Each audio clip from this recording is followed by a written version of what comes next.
Everybody doing today? Welcome to my shopping live stream where we go online and look at gear together and try to find some good deals. And today I wanted to kind of look at some of the lenses because there's only a couple of weeks left, I think, with the OM system deals on their lenses and some gear. So if you have any questions about any of the lenses, what I might recommend for different situations or different use cases, I'll be happy to give you my opinion on that. And we can also look at some third-party lenses as well from the TT Artisans, Seven Artisans, Samyang, etc.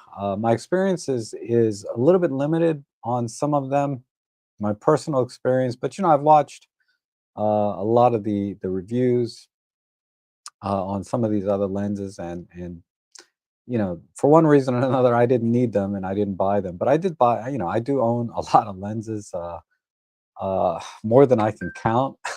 So um, I think it depends on where you're at in your photography and what kinds of things you like to shoot, would dictate the advice that I might give on the lens recommendations. But there are some specifically very, very good deals that I put in down below in the description of this live stream, what I think the best deals were, because you're buying these lenses at prices that are practically, used prices. So why buy used when you can get brand new with warranty for about the same or a few dollars more, relatively speaking, for brand new and get the warranty. Uh, so all that being said, I'll leave it open to Q&A if you guys are interested. And I also want to disclose that I am a affiliate for Amazon, so I'll earn a commission on any qualified sales or things that you buy. It's typically in the 3-4% range, is what I make. So all of that will go back into investing into my YouTube channel here to bring you more content and buy more gear that I can share with you my experience and helps me make better recommendations as well. And I want to thank a lot of you are new members. I think I might have 16 members. I didn't count, but I do have some new members here. So I started the membership on my channel, and I'll start putting some content out specifically for members. I'm not going to limit the uh, kind of content I put out. Maybe make a video or early access to things. Some behind the scenes type photography. And of course, when I see a member, I'll always try and answer your questions first, best I can. But I just set it to 99 cents because many of you uh, asked that I start a membership on my channel. I said, okay, I'll do it. But what's the cheapest I can do it for? And it was 99 cents. So it's just 99 cents to get all the perks that I'll be putting out there. Like I said, I initially thought about tiering the membership to, higher price points and then adding more perks as you move up. But I didn't want to do that. So I was thinking maybe even doing private live streams with members, even at 99 cents. Why not, right? Because again, a lot of my motivation is to help people. I get a lot of reward from that just alone. And if you don't want to do 99 cents, it's okay. Just click the like button, subscribe. That's the only other collateral I can get here on YouTube. And those are also very greatly appreciated as well. And they don't cost a thing, right? So that's most of the admin stuff out of the way. Thank you, Jeff. Good to see you. Intrigue, good to see you. So let me start with some of the core lenses. I think let's start with the basics. Like you bought a camera with the kit lens. So if you got an EM10, you probably got the 14 to 42 kit lens, and you want to kind of upgrade from there. And there's really two lenses that you can go to from there. And I'm very partial to prime lenses. And this is for people that generally are just point and shoot type photographers. You go on vacation, you want to take a camera with you and get some nice images uh, that will do better in low light and give you sharper images for just generally anything you're going to take a picture of. So you'll get better performance. Uh, I would say that the standard primes, the Trinity, so to speak, the 17, the 25, and the 45. Uh, of those three, which one should you start with? It really is going to depend on the type of photographer you are. If you're generally a street photographer, I think the 17 is probably the most recommended focal length. And it's these are all f1.8 lenses, so you'll get great low light capability, faster autofocusing than you would with the kit lens, generally speaking, and it's a very comfortable field of view.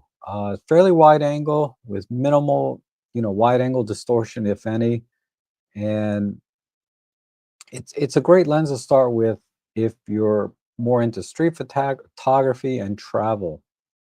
If you like to get, um, the next lens up would be, let's say, like the 25 millimeter, and the 25 millimeter lens is sort of a dual purpose lens. You can use it for street photography. A lot of people do. It was kind of the staple focal length for many of the famous street photographers that you've seen throughout history. They shot with the Leica 50 millimeter, a lot of them, but the 25 millimeter on Olympus is the equivalent to that, and the modern equivalent. And so it can be used for wide varieties, a general purpose focal length, anything from street photography with a little tighter field of view, all the way up to doing, say, portraits even. And there's very, very. I think eventually everyone should have the 25 millimeter, which is the 50 millimeter equivalent on full frame. You don't necessarily have to start with that one. And like I said, it's going to depend on what kind of photography you like to do, but it's a great low light, tack sharp lens. And all these lenses are very, very sharp. I'll get into the individual characteristics of the lens maybe if you're interested a little bit later, but generally they're all very sharp, very clinical, and going to give you accurate reproduction of the scene. I would say the next lens to consider is the 45 millimeter f1.8. It's very compact for what it does. It's the smallest of the three lenses. And this lens is more typically used for portrait type photography. So if you want to take pictures of your friends and family on an individual basis, maybe couples, like two people at a time, you can get a really beautiful portrait. And if you shoot it wide open, you'll get plenty of subject separation through the shallower depth of field that it offers, primarily because of the focal length and being wider at f1.8. And honestly, I've recommended in the past, if you have the 14 to 42 kit lens, the 45 millimeter may be the first prime lens you want to get. And I say that because I think it'll expand your photography the most when you're starting from a 14 to 42. So hear me out, because a lot of people would argue the 25 is the better choice between 25 and 45. But I think, on the kit lens, when you're at 25 millimeters, you're like at f4-ish, somewhere around there, which still offers, uh, a wide enough aperture for low light, and yet, wow, my phone is going crazy this morning. Sorry. Uh, and just enough depth of field that you still get some separation at f4-ish, and enough depth of field that if you have 3, 4 people in the frame, you can shoot 4 or 5 people in a frame with a 25 millimeter. They'll all be in focus, right? Which is generally what you want when you're taking multiple people. But the 45 really gives you, at 40, I'm sorry, let me back up. The 14 to 42 kit lens at 25, that's what we were talking about. But when you go to 42 millimeters, you're at f5.6. And yes, you can still get fair separation of subject when you're shooting an individual person, for example, if you're doing portraits. And yet, uh, because of f5.6, the shallow depth of field is, I'm sorry, the amount of low light capability is very limited. It's going to be more difficult to get clean shots indoors when you're not using flash. You're just using the regular ambient light. So being at, gosh, I got to figure out a way to turn this down. Maybe push that button. I'm not good with touch screens and stuff. um, excuse me. You're going to have a problem indoors. Your ISO is going to be much higher, and your images are going to be noisier, right? And if you're starting out in photography, which I would assume with the OM10 or EM10, you know, model, whatever mark you have, uh, your post-processing skills and all of that may not be, where it needs to be to really get the best out of your raw images. Maybe you're just still shooting JPEG. So getting the 45 f1.8, that's that's more than 3 stops difference. I'm so sorry, I keep getting interrupted here. That's more than 3 stops difference in light ability, which is what? 2, 4, 8. 8 times more light available to the sensor to give you much cleaner images. Uh, so if you have a 14 to 42 and a 45 1.8, you have a tremendous range of capability from going from general wide angle 14 millimeter to 42 millimeter, or even up to 20, let's say up to 25 millimeters, in that range between 14 and 25 with a kit lens. But then when you want to go into low light situations and capture individuals indoors, do portrait work, pet photography, even street photography to a great extent, a lot of people use the 45. Because you're shooting maybe scenes across the street, right? You're not that close to the subject. You're not in their face with the lens. You can get some really great images with the 45, even in street photography. Uh, but also that low light capability at f1.8. So that's why I'm on the fence. I don't think you can go wrong either way if you get the 25 or the 45. But I would push you towards the 45 to give you the maximum range of capability.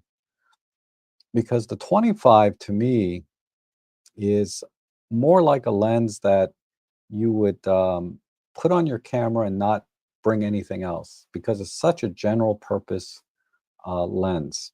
That's the kind of lens that if you put that on your camera, you can leave the kit lens at home for the most part, depending on what you're going to be doing, obviously. But you really don't need to bring the kit lens. And the 17 millimeter is kind of the same thing. If you put the 17 millimeter on your camera, you probably don't need to bring the kit lens, because you're going to be using that lens for, because you want to get in close. You want to capture the environment. You have very, very specific intent when you put on a prime lens. And the 17 is one of those lenses. The 25 is so general purpose that you don't need a specific intent. You put the 25 on there and you can do everything with it. So that's why a lot of people say get to 25 first, right? Because you don't need to bring your kit lens if you bring a 25. You can back up a little if you need a wider field of view, and you can get in closer if you want to get tighter and do portraits. Uh, but it, but I kind of like the flexibility of just carrying the 14 to 42 and a 45 millimeter. That's just my general advice that I would push you towards. And unless I know you more intimately, right? Uh, that's the recommendation I would make. And I believe all three of these lenses are really on sale right now. We'll take a look at the pricing here in a minute. But I just wanted to start there and leave the chat section open for any questions before I maybe move on to sort of the mid telephoto to telephoto range lenses and zoom lenses. But as far as primes go, those are the three that I would start with if you're a beginning photographer, you're early in your uh, photography, and you don't have any other lenses. These are the three you need to consider. And if you have any questions about these three, I own all three of those lenses. I'll be happy to answer any questions about them. So Emily is here. Hey, Emily, how are you? I just saw your chat up there. Good to see you. Good morning. Let me see if I can get my chat window to work. Um, and this side towards screen. Good to see you. It says, "Good morning, Rob. I'm on the hunt for a new lens for my pen app. I got lots of good recommendations of 17-25, 75, 14 to 42. But what would you recommend?" So this kind of goes back to my conversation, what I was just talking about. And the Pen F, I would go probably 25 because that's a camera that you typically just going to take out. You can put it in your coat pocket. It's a small camera. And for me, uh, I think the 25 1.8 is a perfect match, the silver 1.8. And it's the lens that I use most on that camera.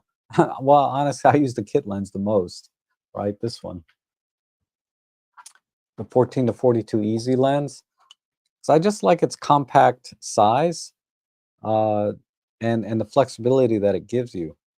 But if you're going to get a prime, if you don't have any lens for it, I would go with the 14 to 42, because you're a competent photographer, obviously, and you can deal with the higher aperture that the kit lens will give you. Because this is a 3.5 to 5.6, or is it?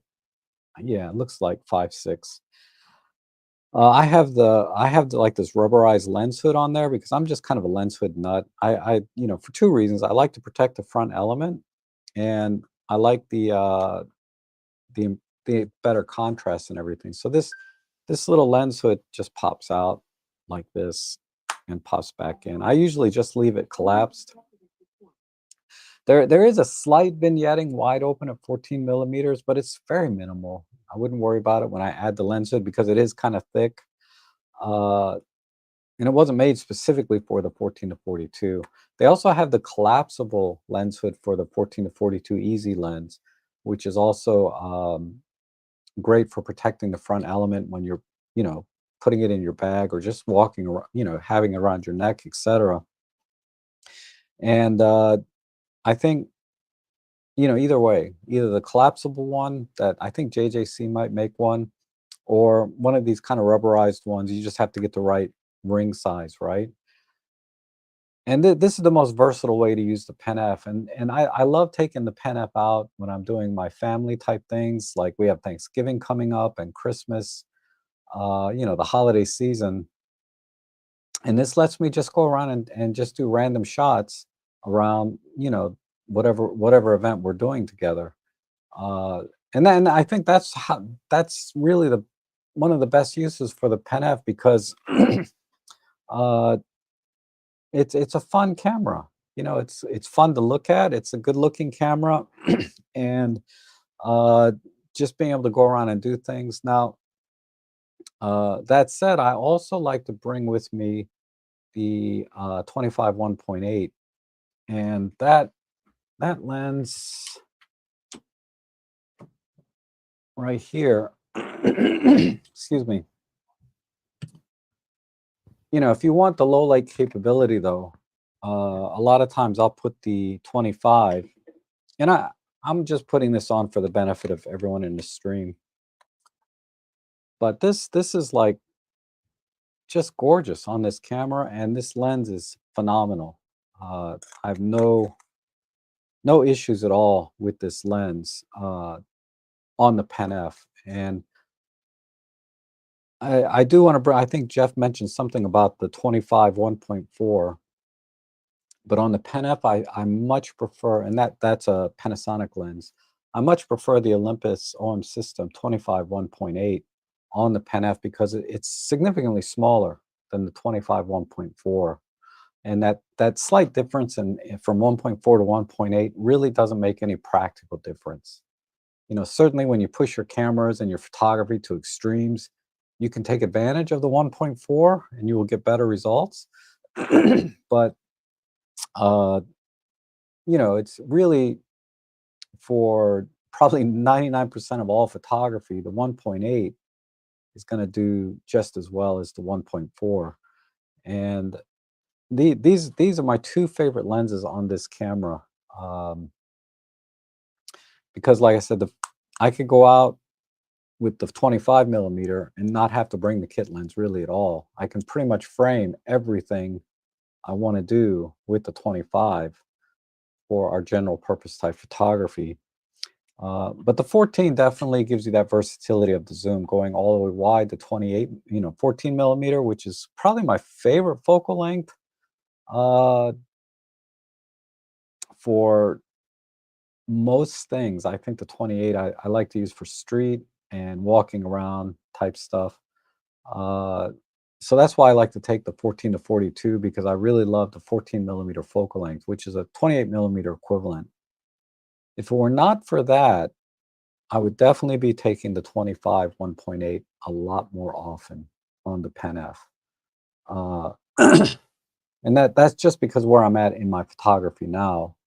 And that's something you need to think about is, do you want the sharper, lower light performance of the 25 because you know where you are in your photography? Or do you just want this to be, a fun camera to take, everywhere and have that versatility of the zoom? Either way, I don't think you can go wrong. Your choice is going to depend on what you think you'll be using the Pen F for the most. I use the 20. I use it mostly family events and general photo walks, like with my photo club. Ironically, when I go out with the photo club, we go to like local parks and things. Sometimes we do some street photography. I'll take the 25. But for my family type stuff, I'll take the 14, because a lot of times with my family events, I'll also use the flash. Like I'll put my TT350 on there and I can get a shot of the table with everybody around the table, enjoying the feast. Or I can do individual uh, portraits of people, because, when you're with your family, you can get up close. Even with a kit lens, you can get a nice separation and depth of field, because you're not shy with your family, I assume. You can get up close and get some really nice portraits with even a kit lens. Um, so that's what I would recommend. I hope that helps, if that makes sense to you and everyone watching. I do want to talk about this other lens, Jeff Painter. So the the Jeff loves, and I love this lens. I bought it used for 250 bucks, which is right in line with the Olympus version. And I would say that this is a lens that uh, is a better match for, say, the OM5, the even the OM EM10, but I would lean towards the OM5, EM5 series, the OM1. This is a better lens for those kind of cameras. And I say that because it's a larger lens by a fair amount. And I'll just put them here side by side for you to see. Because this lens, they have a version 2 out now that's weather sealed. So if you need weather sealing, like the OM5 and the EM5 or OM1, that's the other reason I recommend this, because the newer version is weather sealed. And it's a good match for the weather sealed OM5 and OM1 or EM1. And let me take the hood off and the rear lens cap so you can see the real difference here between the two.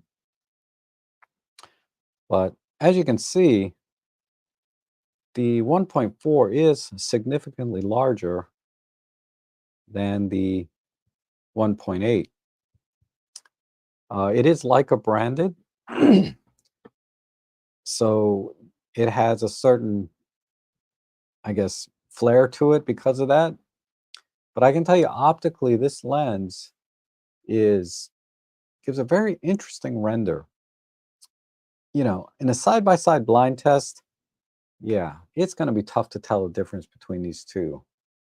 But this is the kinda lens that I think you would get over this lens, assuming you have these other cameras that are weather sealed. This is the kinda lens you get when you're, I would say, a little bit more advanced in your photography and can appreciate the difference between a 1.8 and 1.4. And appreciate's kind of a strong word. I would say if you're very picky, okay, very, very picky, like you like that extra, just that little extra something, whether it's in the contrast or in the smoothness of the bokeh in the background, uh, the speculars. This lens renders, when it's wide open, slightly softer than the 1.8 at wide open, but it has a little bit slightly more vintage kind of feel to it, wide open at 1.4. And that's, I think, partially due to it is a slightly softer. I mean, it doesn't like glow and get all mushy, okay? It's just a slight softness to it while still maintaining a very good contrast. And that's very, very hard to see in the pictures. And nobody looking at your pictures is going to be able to tell. The only person that probably really going to be able to tell the difference is you, right? Because you took the picture, you're looking at it, and you can see the difference. Very, very, very, very trained eyes might be able to tell the difference, but I would only recommend this lens uh, to people that have an OM5, OM1, EM1, EM5, because it is a little bit larger. The newer version is weather sealed. That's not mandatory. I don't care if it's weather sealed or not. I have the version 1. You can tell the difference between the version 1 and version 2 physically because the version 1 has this silver ring around the top. uh, but I think optically, the version 1, version 2, they're identical. There might be some other differences that are not important at all when it comes to photography. But I bought this lens and I loved it from the first shots, because you do get just a bite more shallow depth of field at 1.4, just a bite, okay, small nibble difference. You get that sort of very, very slight vintage look to your image, and the rendering and the color and everything is virtually identical. I have a page on my Flickr where I compare my 25 millimeter lenses. This one. I have another couple that I compared, and yeah, you can't tell. You can't tell when you just look at it online. But this I think this is a real enthusiast lens. But if you have an OM EM10 or Pen F or any pen camera, right? The EP7, EPL8, all of those cameras, I will put this lens on those cameras before I put this one on there. But when I take my EM5 or my OM1 out, I take this lens out every time instead of this one. Um, because of the size and the handling. There's there's just not enough difference between these two lenses optically to uh, put this lens on every camera. Okay, I'm gonna put this lens because I prioritize size and weight a little bit over the tiny bit of difference that I get out of this. But ultimately, this to me is the better lens of the two. And if you can get a good deal on it, get this one with the caveat, you have a little bit larger camera because it's kind of awkward on the Pen F. I'll put it on the Pen F, and you can see it's substantially bigger just looking at it like this. Is it a big deal? No. I mean, I still got plenty of room to hold the camera, uh, but I'm going to put the 25 1/8 back on, and right away you can see that it just feels much lighter and more nimble, more fun. which is what I think a pen series camera should be. More fun to take out and enjoy. And this just the difference in image quality between the two is not enough for me to want to put this on here and give up sort of this very elegant look. I know that's kind of vain, uh, but that's how I feel about these two lenses. But no question, like Jeff, I love this lens. I bought like this generic uh, lens hood for it because the one that comes with it, the factory one, is like this big, bulky, ugly thing, and for all intents and purposes, this smaller lens hood does the job. It protects the front element and does reduce some of the light coming in from the side to help reduce glare, give you a little more contrast. All the things that a lens hood is supposed to do. This does just enough because you can see even here in my studio, right, that the lens hood is blocking half the light coming in from the side here. Let me put it over here. See how the letters? Let me rotate it. See how the letters, the white letters, get dark? So that tiny little bit of light coming in from the side reduces contrast on any lens. I don't care what they say about the coatings and all of that. We're talking about subtle differences again, though, right? Like only things that you would appreciate because you took the picture, and anybody looking at it probably wouldn't be able to tell that, yeah, you used the lens hood on that one. Nobody's going to say that, right? But you know the difference versus with the lens hood off, you see the white lettering is all in there, right? So anywho, great question. Great question. What lens to use on a Pen F and an introduction to the 25 1.4. Nice segue to this lens with that question from Emily and Jeff. I think it makes sense to me anyway, right? Okay. And let's see. So this side torch says, I'm sending off my Pentax KP to the repair shop. The SD card reader failed. Then I want to get the 40mm pancake lens. Never. Yeah, that 40 is really interesting, isn't it? I'm thinking if I ever get that Pentax monochrome camera, that would be probably uh, that would be on the short list of lenses between that and the 50. I'm sorry, that and the 35. I'll have to look, but the 40 seems about right because that would be a 60 equivalent on a KP. And that's a little tight. It's a little bit tight. Uh, I prefer 50, like a 50mm equivalent than the 60 equivalent that the 40 would give. But I could work with it. I could work with it because the trade-off is we get a pancake lens, right? Not trade-off, but the advantage is, the benefit is the pancake size. And Peter says, I have the 12 to 40 Pro. It's such a good lens that it discouraged me from looking at primes in that range. I did get a very nice 25 1.8, but mainly for size compared to the Pro. Yes. Okay, so let's segue into the zoom lenses in the normal wide to normal range. Uh, and I'm just going to double check the chat before I segue. Good morning, Addie's Music. Good to see you. And Paul, hi Rob. Do you have any experience with the better beamer? Yes, I do. I'm thinking of using one for birds that are shadowed in the trees. Okay. Um, I will talk about that. I don't know if I have that exact brand, but basically it's a Fresnel lens that you attach to the front of your flash, right? And it focuses the beam of light from the flash onto the to wherever you're pointing it at, basically like a flashlight. It's a much tighter beam. And let's see. Andrew is sharing his experience here. You have the 12 to 40 Pro and did want Pro primes, but thinking it might just be a waste of money. Okay. Yes, I will talk about that. Uh, it says I have a similar question to Paul Chris using Godox V1. Okay. And at what point does a person add flash into the work? Okay, so a lot of questions on flash. I'll be happy to talk about that. I'm a big flash person.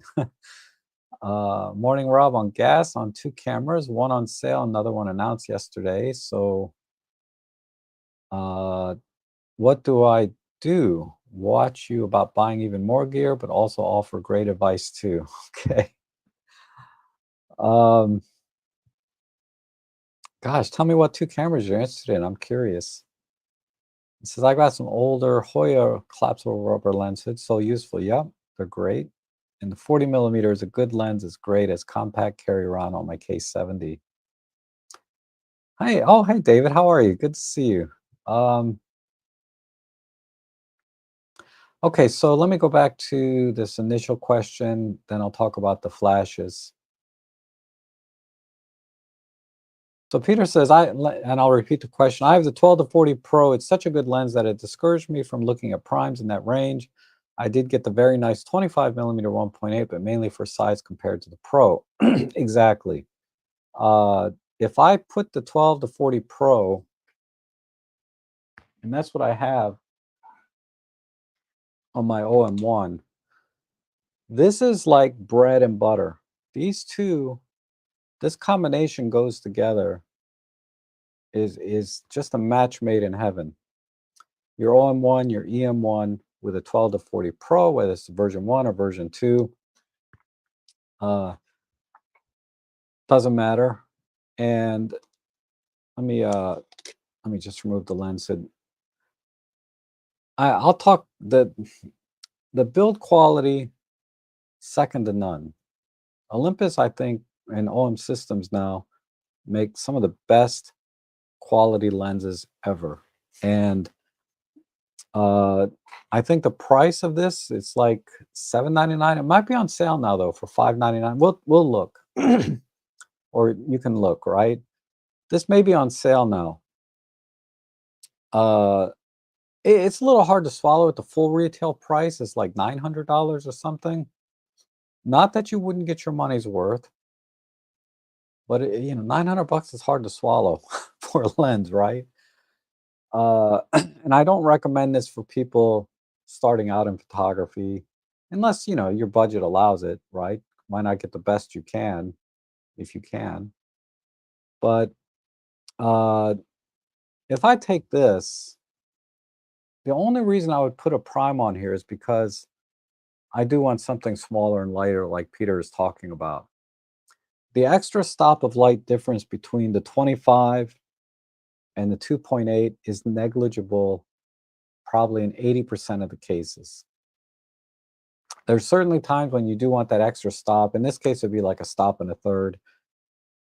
But in practice, you really don't need any primes if you have this lens, except for the fact that maybe you want something smaller and lighter to carry around with your camera. You don't need to carry this big lens.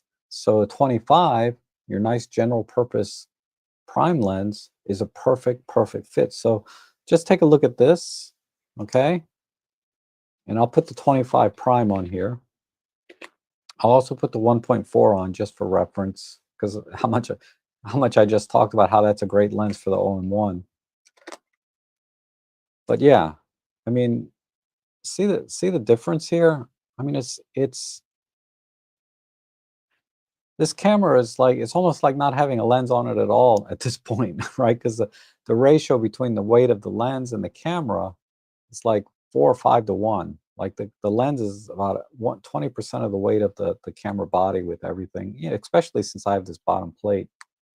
It's virtually nothing.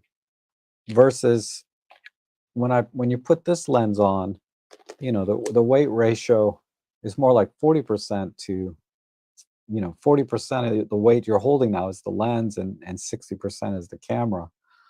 Uh, you know, overall the weight is maybe 1,000, like a kilo or something. Whatever it is, but it's substantial difference. And if you're out with your 25, you really don't need to bring this. Now, the reason I bought this for my personal photography was because when I do event photography, I do have to zoom in and out a lot. You know, I'm getting a group shot. 6 to 8 people, I'm at like 12 to 14 millimeters. If I'm doing couples, I'm between 25 and 35. Uh, and if I'm doing portraits, 35 to 45 or 35 to 40. And having that constant f2.8 uh, gives me just enough depth of field for couples. Really, f4 is better if you're going to do two people at a time, unless they're standing exactly on the same focal plane, which is not the case in event photography. Usually, event photography, they're sitting at tables, round tables, and they're all at different distances, even if they're together. And and you're not always shooting straight on. They're not standing up, right? They're usually sitting at a table at an angle from you. You really need to be at about f4 to make sure they're both in focus. But anyhow, uh, and also it's great for video work, right? In video, having a constant f2.8, being able to zoom in and out, do focus pulls, all of that stuff. This is the most versatile, probably best lens to get, and it's the kit lens that comes with the OM1 or the well, it used to anyway, the EM1. This is the kit lens to get, or the lens to get with an OM1 or EM1 camera. It certainly works well on the OM5, EM5 series, but then the weight ratio distribution is more like the lens feels like it's 50%, maybe even 60% of the weight of the camera, right? So the weight distribution to me is a little bit awkward personally. It doesn't bother most people, but since I have the option, I'd rather take the OM1 out with its substantial grip here. It makes the handling and image quality second to none. I mean, you don't have to question the image quality. In a blind test, are you going to be able to tell the difference between this and a prime? A standard 1.8 prime? No. Between this and a 1.2 Pro? Maybe, right? But it's like it's not a practical difference. You choose your primes generally for very specific purposes. Like in Peter's case here, he chose it because he wanted something smaller and lighter to put on the camera. And like I said, the weight distribution is like 20% is the lens and the other 80% is the camera. So now the camera just feels light as a feather. Uh, I could go in and head and weigh everything out and say, okay, yeah, well, it's not that much difference. But when you're handling the camera, it feels a lot different when the weight ratio is that different, right? The spread in the weight distribution when we're talking about percentages. So that's why I would say if you didn't get the 12 to 40 Pro with your OM1 or EM1 camera, you need to get this before you get any of the primes, in my opinion. And this will replace all of the primes. You can do portraits, you can do wide angle. Uh, this goes out to 12 millimeters, so it's really great for landscapes, and even I would say like single shot astro type photography. Um, when I say single shot, I mean like Milky Way type photography, auroras, things like that, where you need to capture a wide portion of the sky. 12 is almost just about right on the cusp of wideness, right? Meaning you don't want it to be any narrower than 12 millimeters when you're doing the sky, because the sky is huge, right?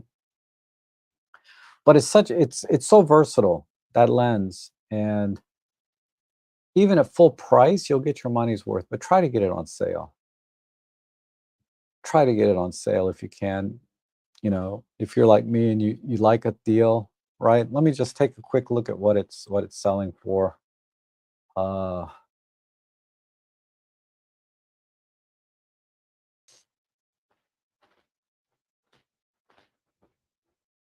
so 12 OM 12 to 40 2.8. Let's see if it's on sale. Oh, it is. It's 800 bucks. It's $1,000. Wow. So it's gone up again this year. I haven't looked at this lens personally in a while. So, yeah, at 800 bucks, I would get it. I would get it because this is the version 2, right? The version 2 has, from what I've seen, a little better contrast than the version 1 uh, because of the coatings. But if you can get a version 1, I don't see a version 1 in here. You might be able to get a version 1 on eBay for a lot less. If we go to Olympus 12 to 40 Pro f2.8. Yeah, 500 bucks for a refurb, right? From Olympus. Oh, that's Robert's camera. But OM Systems, a lot of times they have sales. You can buy third party for 400 bucks, 500 bucks. You really can't go wrong either way. You can get the version 2 refurbished for 600. So there's certainly deals to be had on the version 1. You can save another $200-300, and you really won't notice any difference in image quality for all intents and purposes. Yeah, if you pixel peep, I've seen differences, but the way you're going to be using this lens, it's not going to make any difference, right? Nothing that just a slight bump on the contrast slider and post processing wouldn't fix. And you save $200-300. So if you can find the version 1 cheap, in good, mint condition, like a refurbished one from Robert's Camera or from OM Systems' own refurbished eBay website, I would get that. But if you want the latest and greatest, the best coatings, where you will see a difference, right? So people say. I can't tell you personally. Get the version 2 if your budget allows. At $799, it's a great deal, and it's a great lens. And yeah, when I take my OM1 out, it's very rare that I need to put uh, anything else on there but the 12 to 40 Pro. Unless, like in Peter's case, I just want to put my 25, which I meant to show you. So here's the 12 to 40 Pro, right? Um, let me take off the hood just to be fair, right? People always get on me about, well, you didn't take the lens off. It looks huge. Well, anyway, see, here's the 25. But you see what I mean? How perfect this 25 1.4 is? If you have an OM1, get the 1.4 instead of the 1.8.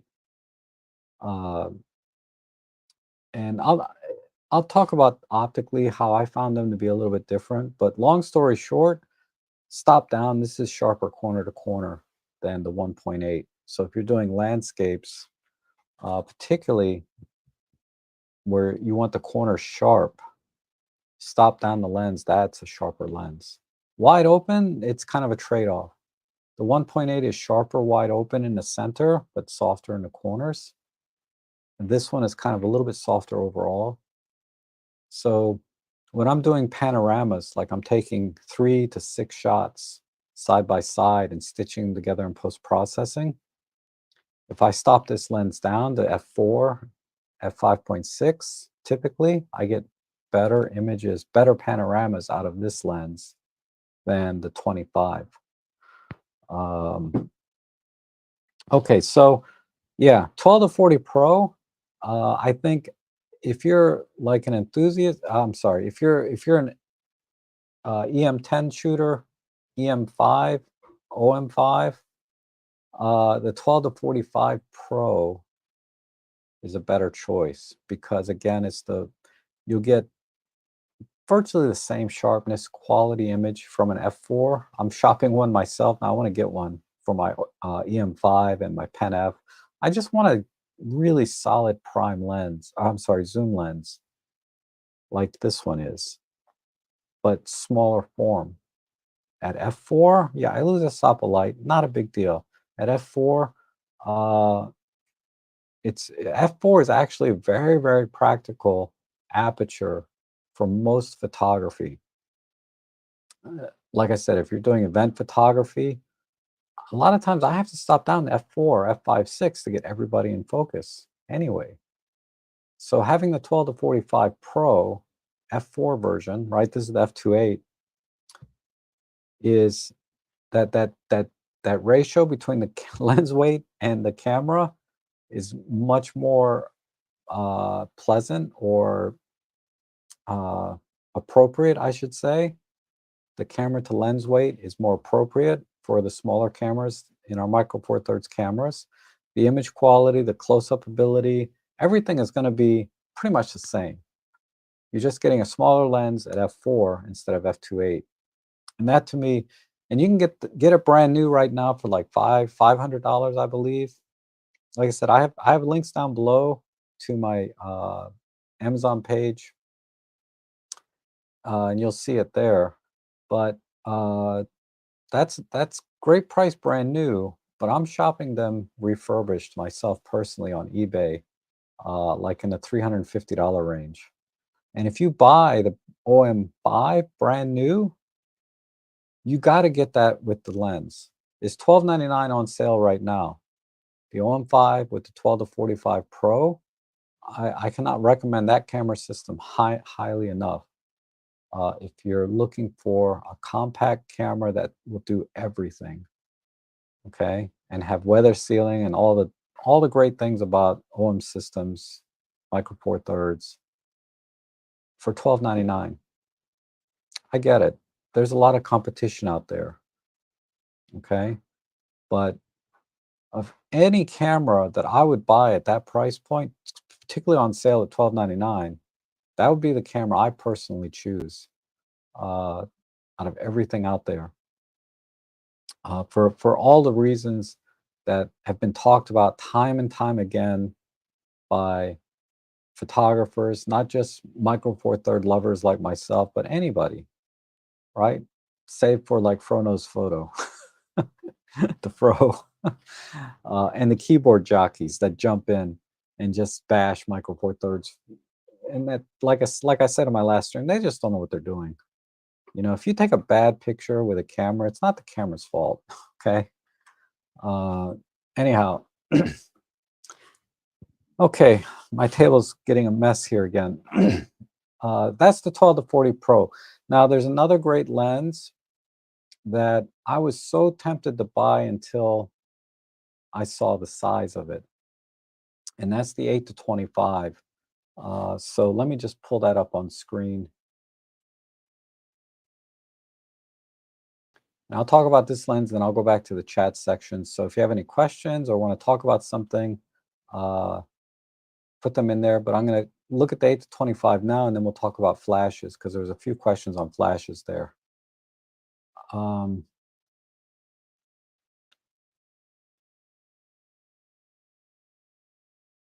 Where's my lenses page? This one. So I'm going to put a link in the chat to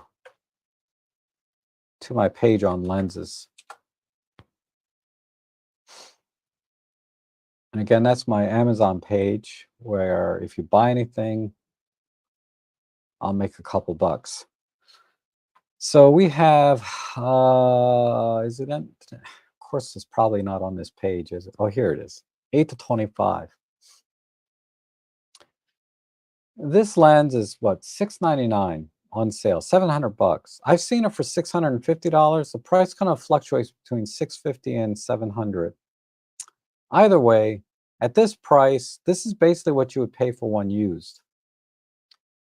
There's no reason to buy used if you're interested in this lens. And this focal range is excellent. Between 8 and 25 millimeters, it gives you that super wide angle, which is perfect for astrophotography, like I was talking about earlier, the Milky Way type shots. And f4 is just bright enough that you can get away with it. Because you're so wide angle, you can have like 15-second exposures at 8 millimeters. At f4, you'll be okay.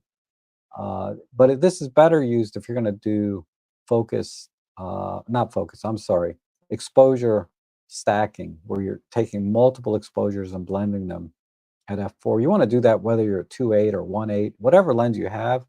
You'll always get better results when you start blending exposures instead of just taking a single shot. But you can get away with a single shot on this lens at 8 millimeters f4, which is kind of a niche case. How often do you do that, right? Maybe a couple of days in the summer, that's it. the other 99.9% of the time, you're going to be using this lens for all of your wide angle type photography, but it brings you back to the normal 25 millimeter focal length. And the f4 is really almost a perfect aperture for most things on micro four thirds.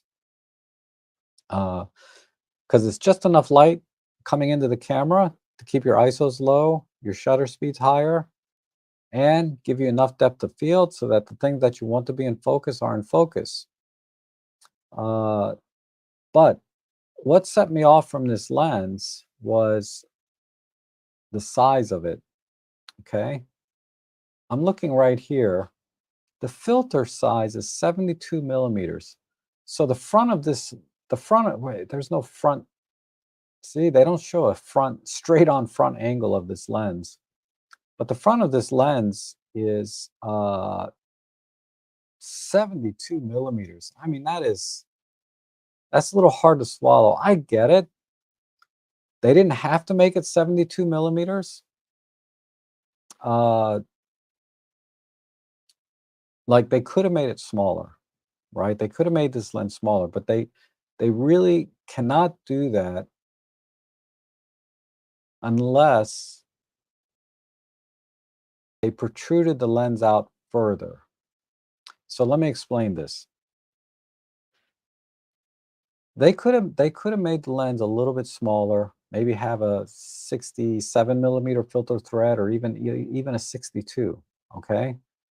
I'm not a lens engineer, so I'm not gonna take too wild of a guess how small they can make this, but they could have certainly made this a little bit smaller. But they wanted to make sure that you could put filters on the front. You have a 72 millimeter filter ring. If they made the filter size any smaller and you put a filter on there, you're going to start to get vignetting at the wide angle. And that would be a problem, right, for wide angle photography. That's why a lot of lenses that are wider angle than this are smaller, but they have a bulbous front, right? Because they push the lens all the way out and they have a very, very small, thin lens hood. I don't know if I have an example of that here. My 7-14 is a good example, I think. This is a Panasonic lens, 7-14. This doesn't have a filter ring on it, but this is a small lens, okay? This is a very small lens, and it's even wider at 7 millimeters, but look where the lens is. They had to stick it all the way out from the body of the lens. I mean, it's also internal focus, zoom. That's part of it. It's not really internal zoom because if you look, you can see it going in and out. So I take that back. It's not internal zoom. It actually zooms in and out. But they did that. See, I'm going to zoom. All right, this is at 14 millimeters. I'm going to zoom this out to 7 millimeters. You notice how the lens rises up because it pushes the lens as far out as possible so that you don't get any vignetting from the lens hood. But the sacrifice to making it small like this is I can't put any filters on this. So I'm guessing, this is an educated guess, that's why this lens is so big and it has a 72 freaking millimeter filter thread. I mean, it's not very heavy, this lens, if I recall. Let's see if they put the weight in here.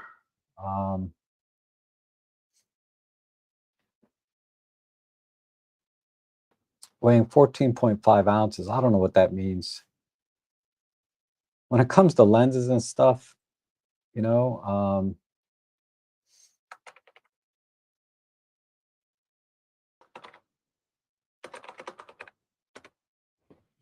411 grams. So that's pretty respectable.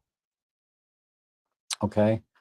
I forget what this weighs. I think this is around 300 grams. So it's lighter, but it's only a 7-14. It's not a 8-25, right? It doesn't zoom out or zoom in quite as tight. But anyway, that's what stopped me from buying that lens personally. It's about the same size as the Pro. Even this Pro lens has a 67 millimeter thread, and I have no doubt they could have made the 8 to 25 the same size, were it not for the fact that they wanted to put filter threads on this. Because even this 12 millimeter, if I put a lens hood on this, like not the lens hood that came with this, that has the petal shape. If I put like a regular solid round lens hood like I do on my other primes, you would get vignetting at 12 millimeters. So you can imagine at 8 millimeters, there's no way they could put filter threads on there unless they made it 72 millimeters. Because if you go back and look at this lens, um, look how big. I wish they had a front, just a front picture, straight on, straight on front image of it. But you can see there's a lot of negative space between the lens and the lens ring, right? So anyway, I've dwelled on that enough. Uh, let me check the chat, then I'll talk about the flash photography. Okay.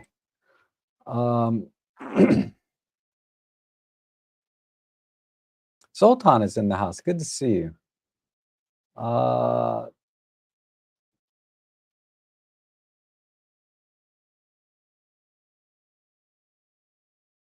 see Eric is here. Good to see you, Eric. And Zoltan. Gordon's talking about cameras. Okay. I'll come back to these.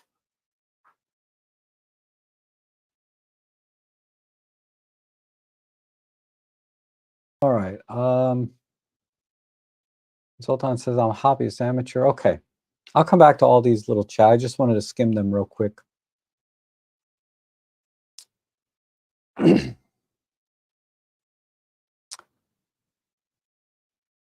So I'm going to go back up to the question about using the Fresnel, not the Fresnel, but that light blaster thing. I forget what. As soon as I find it, I'll just post it, and then we'll look it up. Here it is. Paul Crisp. Okay. Better beamer flash extender. So let me look it up on Amazon real quick. Beamer flash extender. Oh, okay. I do have this exactly. It's this thing here. 40 bucks. And what you do is you mount this onto your flash as they're showing here, right? So let me get a link that I can share. So there's my affiliate link in the chat section, so that you can look at this at the same time that I am, and if you decide that you want it, I'll get a couple bucks if you buy one. Okay, I think I have it right here. Yeah, I do. I don't know where the Velcro strap went for it. So this is it right here, right? So basically what they did is they put a little Fresnel lens here on the front, and a Fresnel lens it's spelled Fresnel, but it's pronounced Fresnel. Basically what it does is it takes light that would normally spread out like this, but bends the light so it's more focused and goes directly ahead. Inherently, Fresnel lenses are inefficient, right? Your flash is not going to be as bright putting anything in front of it as it would be just putting it out straight. But that's with a huge caveat, right? Because without this on here, the light is spread everywhere from your flash in not all directions, but at a much wider angle. So ultimately, it has more light output if you count all of the light in the entire area. But into a single square meter, for example, or certain area, the light is going to be less because it's spread out. So what this does is it takes all of that light that would normally be spread out and compresses down to as tight a beam as possible. whatever this design is. And I'll just grab this is my Nikon flash, but I just wanted to show you what you would do is you would use Velcro and mount this on the front, and then you can see in the front what it's doing. See how it almost looks like a magnifying glass. But what it's doing is, you see how the flash head almost fills the entire frame of the Fresnel lens? It's taking all of that light, it's magnifying all of that light or focusing all of that light. Because if I move this away, see how small the flash head looks comparatively? That light is spreading everywhere.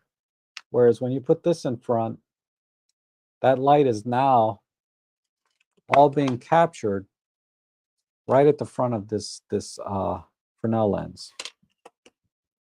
And long story short,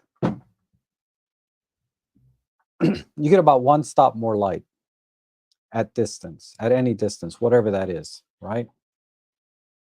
So it is brighter. It will project the light and give you about 1 stop more light. And I tested this at a distance of maybe 10 meters.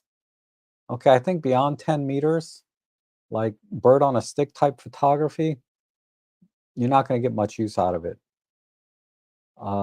Because the way light works, it gradually gets dimmer and dimmer because it spreads out more and more the further away you get. But I tested this at roughly between 5 and 10 meters. And within that range, I know that's a big range, 5 to 10 meters, but I was getting about a stop more light, roughly. Uh, I may be able to test it here for you and tell you exactly, but I don't have any distance here or a white wall to really to give it a legitimate test. We're not going to get the 1 stop difference, but it's about a 1 stop difference. So is it worth $40 to get that extra stop of light? And I don't use flash photography much when I'm birding at all, and when I do, I rarely take this out. I've only taken it out 1 time, um, because it is kind of awkward, right? Because the Fresnel lens is kind of velcroed on the front here, and actually the glue has come off a little bit on this one. Is this the same brand, Better Beamer? I don't know. This says Visual Echoes Inc. So I don't know if that's the same brand or not, but it's obviously it's the same thing. But just because I don't use it doesn't mean you won't use it all the time, right? Maybe that extra 1 stop of light onto the bird and on a stick makes all the difference in the world in your photography. And I think at 40 bucks, it's not unreasonable. Okay. Um, I mean, this it feels like something you can get at the dollar store, to be honest. I don't know why it's $40. I wish it was 20, but it's a specialized piece of equipment, right? So 40 bucks. Uh, like a lot of things in photography, as soon as you say it's for a camera, they double, triple the price. you know.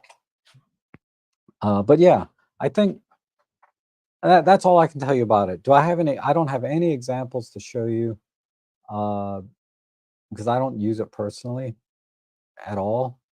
Like I said, I used it a few times when I first got it, but I don't know where those. I wouldn't be able to find those photos now because there's no EXIF data when you put that on your flash, right? uh, but okay, Paul, I would say um, it works. It works about a stop difference roughly. Maybe a little less the further out you get to almost nothing, right? But again, you're not going to be using it for things that are more than 10 meters away. They're probably going to be between 5 and 10. And at that point, yeah, you can see a little bit of difference because it focuses that light. Okay, and I think there was one other question on flash. Uh,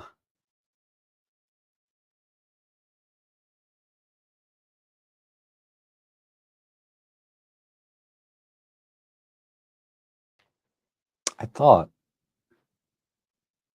there was a question here on flash. Oh, here, Wayne.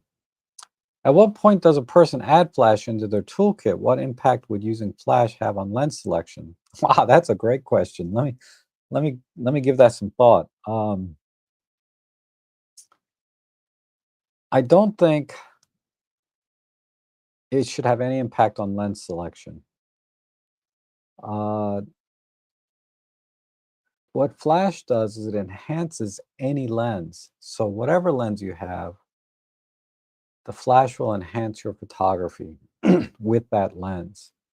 So I would not make a lens selection choice based on the fact that I'm going to be using a flash with it. I would make the lens selection choice for everything without flash, but then adding flash just makes it better. You know, if when you use flash in the right way, it makes everything better. Because our cameras are there to capture light, and flashes add more light. So if you can add more light, you're always going to get a better picture. Because that's what our cameras are designed to do, is to capture light. The more light you give it, the better the picture. Putting aside all of your artistic license, creative choices, diffusers, all different kinds of things you can do with flash, right? Putting all that aside, cameras ultimately are there to capture light. The more light you give it, the better the quality of the image. So don't make any lens choice decision based on flash. To me, it's kind of an independent thing. But the first part of your question is, at what point does a person add flash into their toolkit? I would say as soon as possible.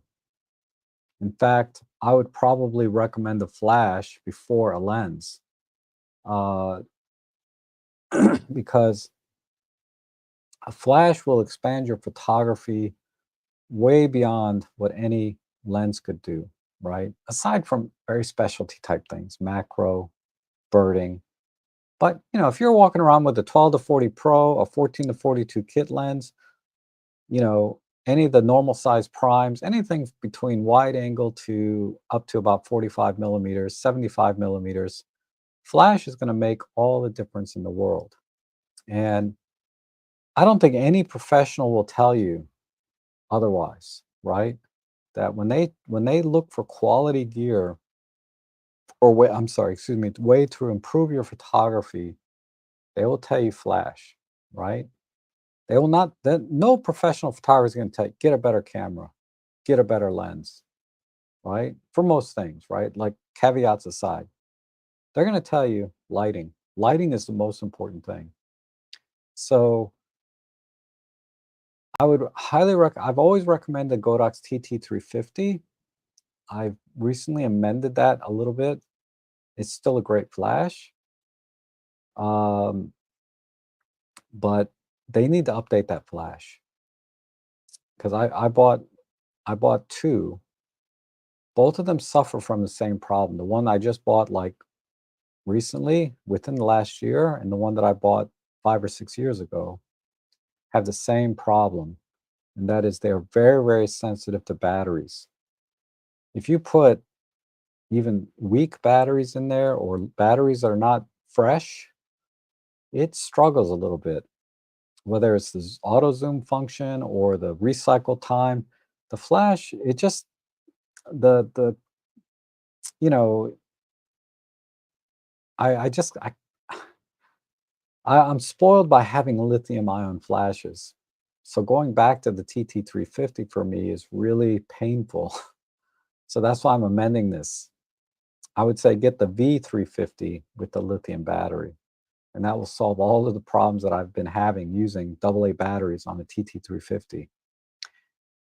In practice, when you're using a TT350, you're not shooting at full power over and over again. If you are, you need a bigger flash. But I would recommend the Godox V350, the Godox TT600. The TT600 is a full-size flash, runs on triple or AA batteries, but it's like 60 bucks. But it's very powerful, and the need to shoot at full power is less, right? So it's going to be fine on AA batteries. So AA battery flashes are perfectly fine if you don't have to shoot at full power all the time. And in my photography, in my architectural type stuff, I have to shoot at full power all the time because I'm shooting huge spaces, right? You know, rooms that are like 60 by 40 feet. I need a lot of light and I'm shooting at full power all the time. So I would say in the field, in my work, half the time I'm shooting at full power.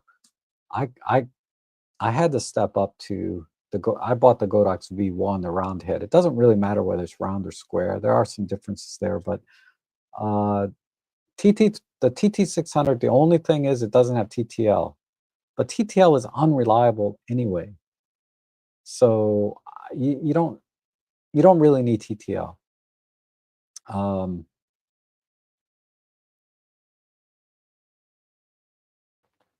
I would say the next flash up would you'd probably have to step up to the six, whatever the TTL version of their lithium ion flash is, and they go on sale on Black Friday flashes. I would wait till then to get one, but get a lithium powered flash definitely. You'll thank me later, right? If your budget allows it. If your budget only allows for a AA battery TT350, you'll be fine.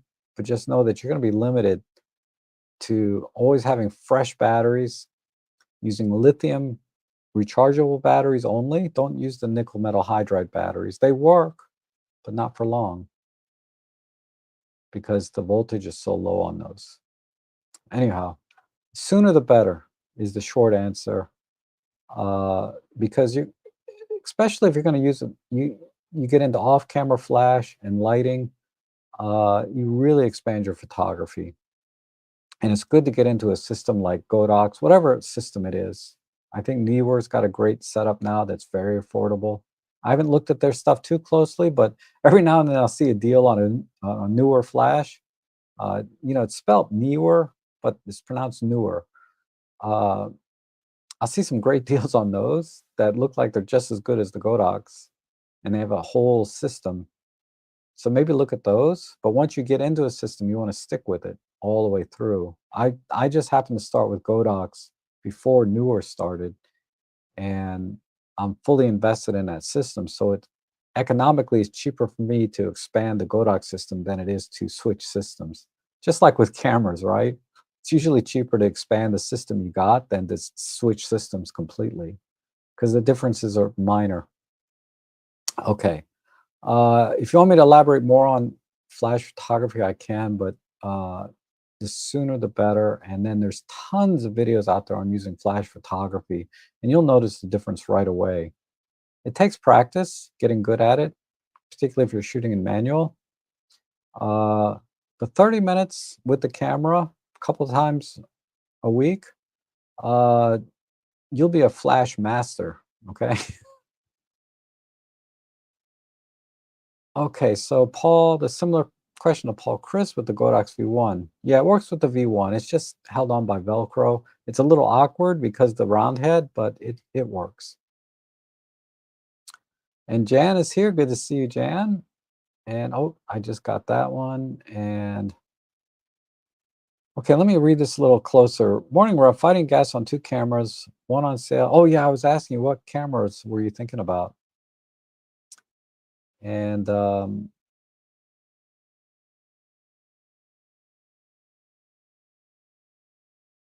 let's see, these are just some feedback that people are sharing. And Gordon said, "Oh, okay. So these are the cameras. The G9 II on sale for about $1,100 at B&H plus. Yeah, they have some trade-in deal, right? $600, so you can get the camera. Anyway, if it works out to $1,100, that's awesome. Compared to the OM1 original for about 14, tough choice. The other is the new Fuji XM5 at $800, range style, much more likely to get used by me. I watched the MX XM5 video this morning, the one by Chris and Jordan. So I'll give you my thoughts on that. I missed if it had IBIS or not. It's kind of irrelevant on a camera that small, in my opinion, but uh, because a lot of times I'm eating breakfast while I'm watching, so I'm not my attention's not 100%, especially on a camera that I'm not gonna buy. But I did watch it just for entertainment purposes, I guess, is the best way to put it. Ooh, I would say at this point, Gordon, what is the bulk of your lens selection? If you have a bulk of OM System Olympus glass, go with the OM1, hands down. If you have mostly G9 to, let me rephrase that. What lens do you use the most? Is it an OM System lens or is it a Panasonic lens? If it's the Panasonic lens, I would get a G9. If it's an OM System lens, get the OM1. Uh, both cameras, far as I can tell, are excellent cameras. The OM1 is going to handle much better. Or let me rephrase that. The OM1 is much more comfortable in my hands than the G9 II. And I say that because I owned the Panasonic S5 for 3 years. Never liked that camera, how it felt in my hands. Felt like a brick to me in my hands.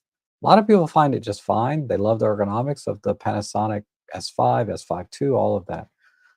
I did not. So if you've had a chance to handle them both, really give some thought about long term how that camera is going to feel in your hands if you get a chance to hold one. Think about it. Take some time. Um,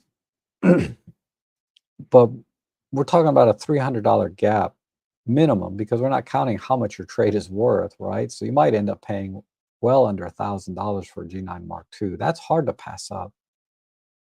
If you do video at all, get the G9 II. OM1 does great video, but if you want to get serious about video, G9 II, clearly. No one will dispute that with me, I don't think. But I am very partial to the OM1 because of the handling, and the performance is more than adequate for what I do. And I'm not saying it's substandard at all. It's excellent in every respect except for tracking. Okay. I haven't updated to the new firmware yet. I'm still waiting to do some testing so I can definitively see a difference between the old firmware and the new one. I'm on I'm on the latest one, less one, whatever the late. I think it's 1.6 or 1.7 now. But anyway, uh, but yeah, I just prefer the OM1 handling much more over the G9 II. And I think Emily at Micro Four Nerds did a side by side comparison of the OM1 Mark I and the G9 Mark II, and she also felt that the OM1 was more photocentric, right, for photographers. And for birding, if you do birding, a lot of people don't do birding, right? They like Micro Four Thirds, but they're not into wildlife and birding. But for birding, the buffering is performance is much better. Even though the G9 II does have a bigger buffer, the OM1, you don't have to wait for the buffer to clear completely. I believe the G9 II, the buffer has to clear completely before you can start shooting again. Whereas OM1, as the buffer is clearing, you can keep shooting, right? You might hit that buffer faster because it hasn't flushed yet, but that's a huge advantage in birding. Huge advantage. And one of the main reasons I don't feel the need to upgrade to the OM1 Mark II personally, because I'm really good at just doing burst shots like this, which is the way I shoot, which allows the buffer to clear as I'm shooting birds in flight. Certainly, there are times when I wish the buffer was deeper, like on the OM1 Mark II, or maybe even the G9 II. But for the most part, the way I shoot, it's not an issue. But that's more central to me and to how I shoot. Some people will mash the shutter button because that's how they like to shoot. It's not right or wrong. It's just the way they prefer to shoot wildlife is holding that shutter button down and filling the buffer, right? Uh, that's fine, right? That's just different from what I do. And in that case, the G9 II may still be the better choice of the two. But for me, it's always been for the ergonomics and the photography-centric features, the intuitive design of those features and implementation of those design, I think are superior in every way as a photographer to what Panasonic makes. That said, we're splitting hairs. Panasonic is a very close second for me, and that difference is very subjective. Okay, I'm not talking about very objective differences between the two cameras. I'm talking about very subjective differences on the kind of photographer you are, how the camera feels in your hand, the differences in the execution of different features that both cameras offer. Those are very, very subjective, and we're splitting hairs. The only place that I would say there is a objective difference is in the video. Objectively, the G9 II is better at video in every single way. Okay. Um, Autofocus aside, let's say the autofocus is the same on both cameras. But G9 Mark II objectively is better in every single way in that respect. And if you do 50% video or more, I would say even if you do 30% or more video and you're serious about your video, G9 Mark II. If you're not, even if you do 50-50, but you're not that serious about your video, you're not doing this hardcore grading in DaVinci Resolve or Premiere and applying LUTs and whatever else, you do. I'm not really a video guy. All those fancy things you do in video, if you're not doing all that, you just like to capture clips as much as you like to capture photos, and you just want straight out of camera results, all-in-one is fine. Okay, more than fine. In fact, I use it professionally in my work for my uh, architectural type stuff, right? And it's not too dissimilar from, I guess a lot of people call it real estate videography, but I do commercial properties. So I tend to call it more architectural type video and photography than I call it real estate, because it's not like somebody's house, right? It's a commercial property with huge spaces. But that's the distinction that I make, uh, and I use it professionally because I do get 420 10-bit video, which gives me the latitude that I need with less noise in the shadows, and um, the image stabilization I know is excellent on the OM1, which makes a big difference, especially when I'm on casters, like I'm on a dolly. I'm not, I use a gimbal too, but a lot of times I'm on a caster, right? Rolling the camera around the property, and it makes a big difference. The image stabilization makes a big difference. There's less jitter like this. Um, okay, so and finally the XM5, which I I don't know if it had image stabilization or not, but it has the 26 megapixel sensor, and I think they were saying it's basically like the XS20 in terms of performance of the sensor and all of the features in it. It looks nice, but there's no EVF, and that is kind of a deal breaker for me at that price point. I gotta have an EVF if I'm gonna use it for photography. I'll make exceptions to like the TG5, maybe a ZV1. I'll make exceptions to really small cameras because there's just no room, right? GM5 aside, whatever that Panasonic is. Uh, the XM5 is pretty compelling, but well, and the 26 megapixel sensor, you're fine with most of their smaller f2 lenses that Fuji offers. Because you don't want to put a big honking lens on an XM5, because like all the lenses I have, 33-1.4, 23, or yeah, it's a 27, 20 something 1.4. Uh, even their kit, uh, 55 to 200. I can't remember the focal lengths anymore. All these lenses are huge. And we go back to what I was talking about in the beginning about the lens to camera weight ratio. It's, it's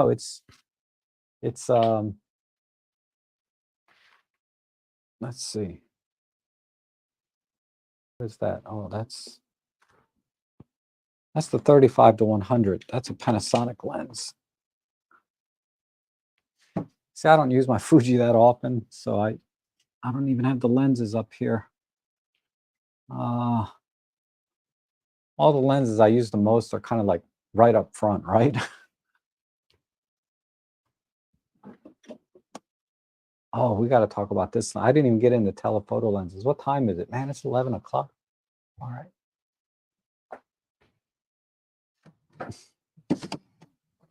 Where the hell are all my Fuji lenses? What is this? Oh, here's one. All right. This is my 33 1.4. Imagine this on an XM5, right? So if you want to put excellent glass on your Fuji, I wouldn't get this. I would get the 35 f2, which is really small. It's not weather sealed. They have a weather sealed version of it, but the 35 f2 on the XM5 for 200 bucks, right? It's a $200 lens. It's excellent. And that lens is so sharp and it's so good. That'd be perfect on that lens. It'll give you that 50 millimeter kind of equivalent. Very good general purpose. That would be an awesome combination for street photography. They also have a pancake like 28, I think. I'm not as familiar with the Fuji lens lineup. I bought my series of lenses that that I wanted to have. My Trinity, my 33. I think the other one's a 23, and then I bought the kit like 55 to 200 uh, telephoto zoom, and I have the 56 1.4. So I bought all primes except and one zoom because I already had the kit zoom 18 to 55. I got all the lenses I need for that, but they're big. They're big lenses. With the XM5, you really want to look at the smaller primes, the f2 primes. They have the Pancake 27 or 28. They have the 35 f2. That would be great on that. But the deal breaker for me on that camera is no EVF. I like the price point, but yeah, the EVF is a little bit of a deal breaker. I'd rather step up to the OM1 or G9 Mark II and get everything, right? Um, let me pause for 1 second. I'm sorry.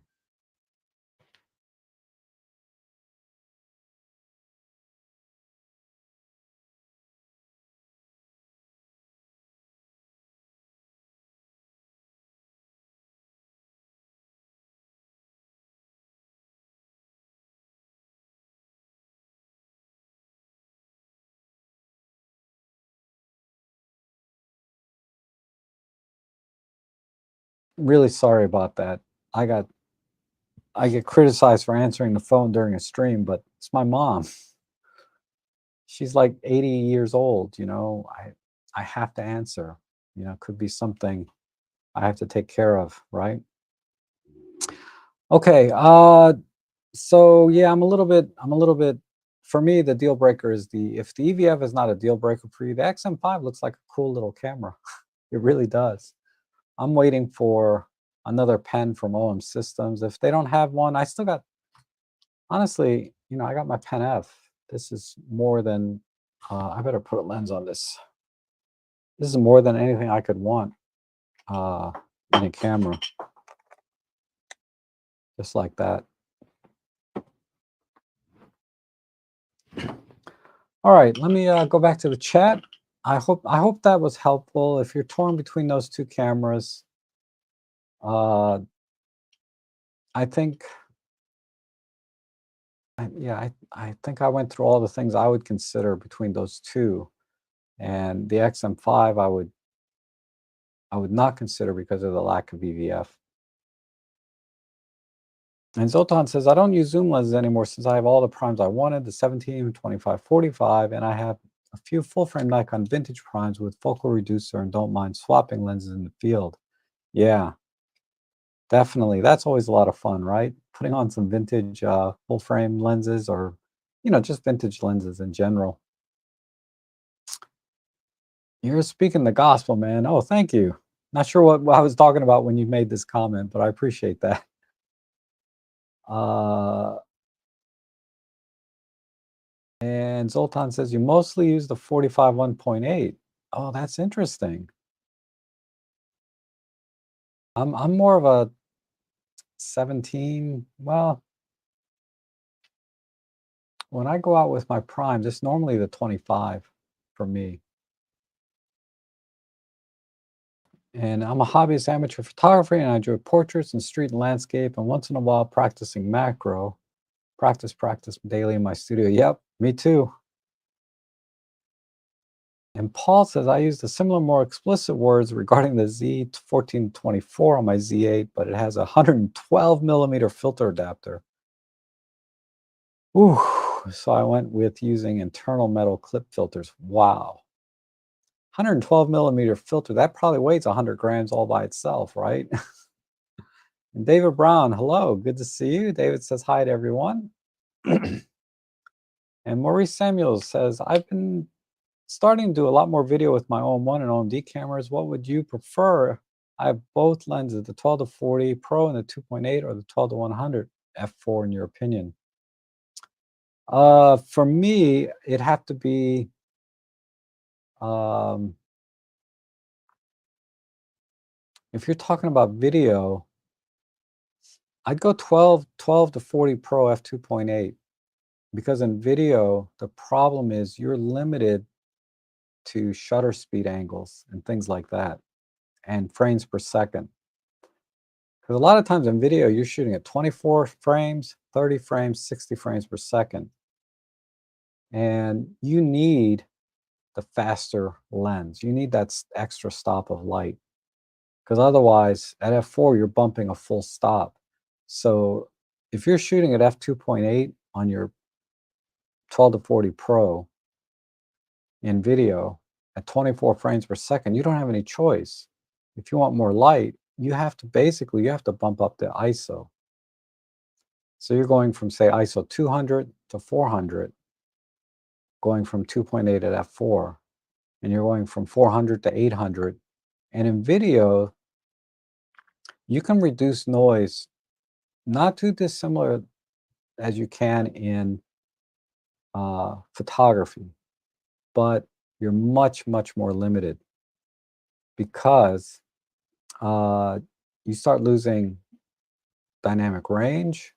You start losing, dynamic range is a big one. You want to shoot at low an ISO possible to have the most flexibility in post-processing. And if you're forced to pump your ISO up because you cannot change your shutter speed, right? You want to have as wide an aperture as possible. Now, for me, in my professional work, since I'm shooting interiors in large spaces, I shoot at f 5.6 a lot. So it wouldn't matter in my case if I was using the 12 to 100 or the 12 to 40. I normally shoot with the 7 to 14 at f5.6, so I got that very deep depth of field. I do not want anything blurry in my shot, because I want the customer, potential buyer, to see the entire property as I'm filming it. And like I said, they're big rooms a lot of times, 30, 40, 50, 60 feet in length at whatever diameter, width. So for me, it's a very different situation. The other thing is that you might want to think about as you're getting into videos, you may start to want to use gimbals, right? And most gimbals can support the larger lenses like the 12 to 100 f4, but it will put a strain on that gimbal, and you'll have to buy a heavier duty gimbal. And and by strain, what I mean is a lot of times when you're going up and down and turning, if that gimbal is not perfectly balanced, I mean, with the heavier your gear is on that gimbal, the more jitters you're going to get time to time. Okay, that has been my experience. Whereas when I put this very lightweight 7 to 14, like I said, I think this is not even 300 grams, with my OM1, uh, even if I'm not perfectly balanced, the camera tilts a little bit on the gimbal, it's okay. This setup is not that heavy. The gimbal can just compensate for that, and I won't get any jitters and rough spots in the video. But when I had to send my all-in-one in for repair one time, and I had to take my Sony out. Oh my god, that's a nightmare for a lot of reasons, right? Like I don't know that camera quite as well, but uh, yeah, the gimbal, I had to be really, really precise with the balancing when I set it up.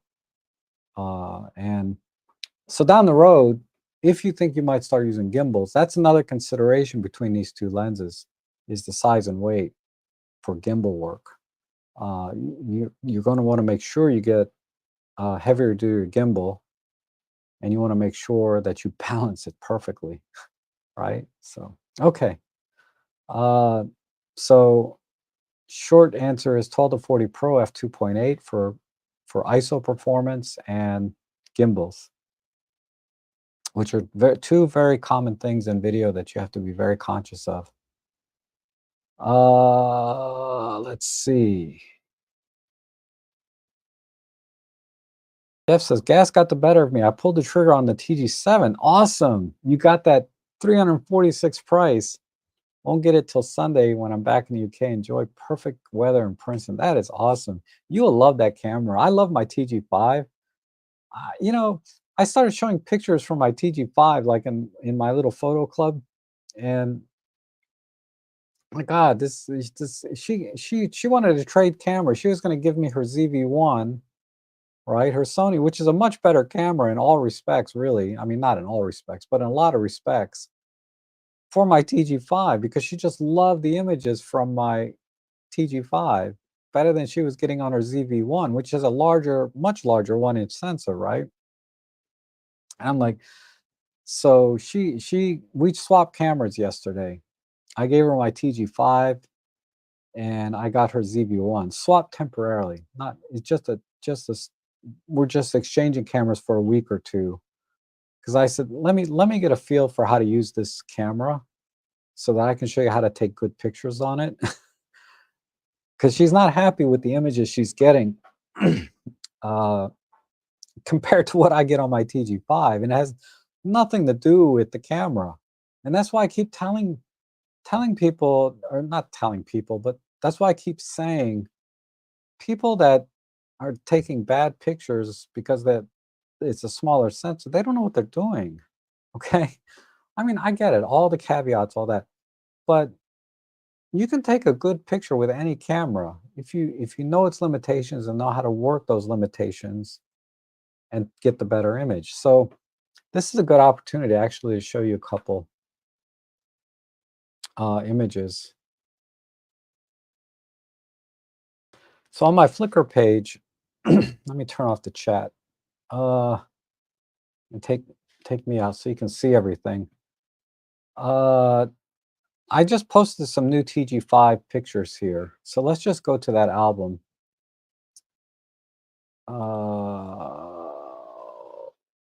I try to group things by lens or camera.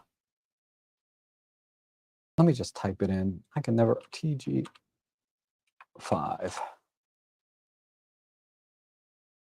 So I have this album, right? These are all my TG5 images. Let me go to, look at this one. I took this with the TG5. Look at how much detail there is on this heron. No depth of field, right? The depth of field is very deep because it's it's a tiny sensor, right? But yeah, go to this. Let me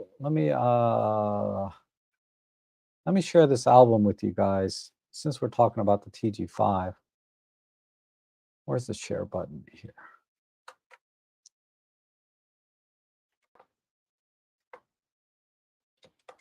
Oh, yeah, here. Okay. So that's my TG5 album. Uh, Here I'm comparing a Micro Four Thirds, the LX100 Mark II with the TG5 on this image.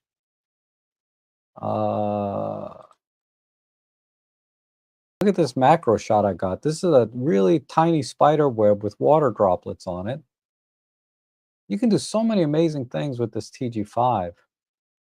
Here's a pano I did some time ago.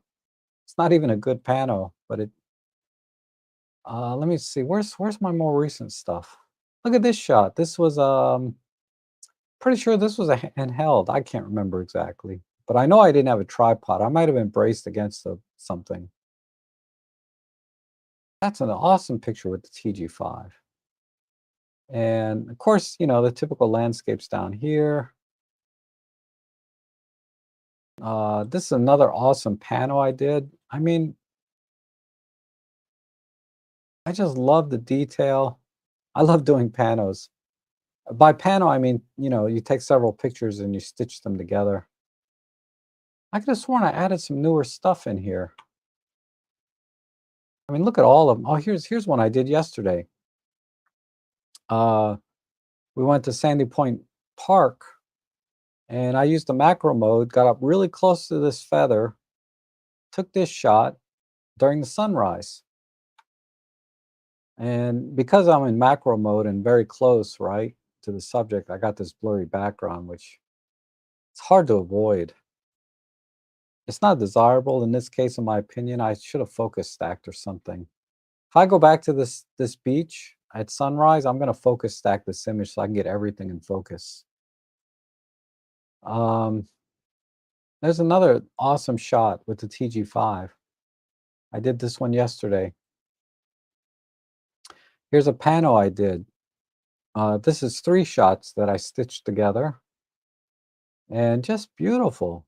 Really nice deep depth of field because of the small sensor. I just loved it. Look at this macro shot of this bug. I mean, look at the detail in here. It's awesome. Some flowers I did. Anyway, you can go to this album. I'll keep adding stuff. I won't add stuff for the next week or so because somebody else has my TG5 now. But definitely, Jeff, you're gonna love your TG7 because it has some enhanced focus stacking and stuff built into it. Okay, I think you missed. Oh, okay, Paul. Let me go back to that. I thought I saw something, but let me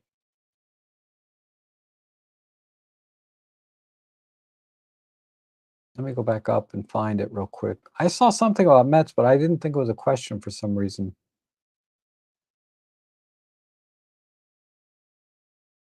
Okay, there's that. That's the V1 question.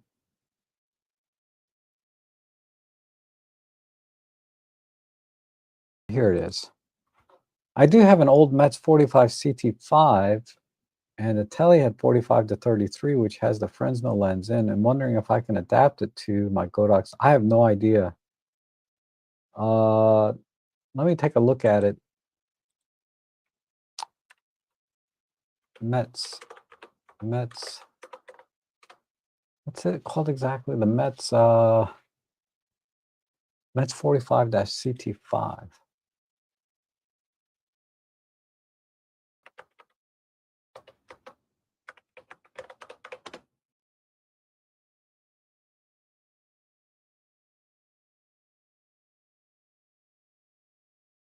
So that's what this is, some kind of, is this what it is? CT 45 CT5 flash.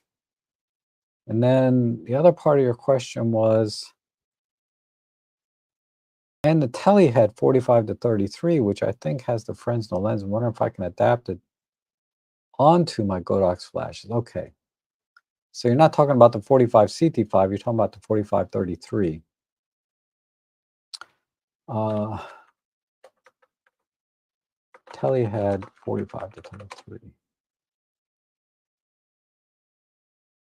I can't find a picture of it.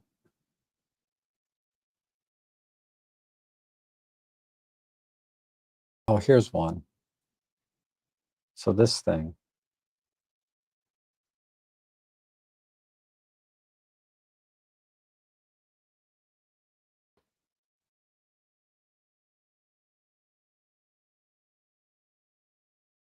It's interesting. I think because this square here, it might be a problem. I don't have a feel for how big this is.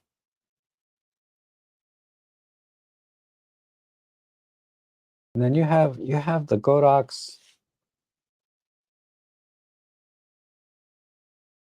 flashes. I think for the square head flashes, you'll have better luck. But this lip on the end is a little bit questionable.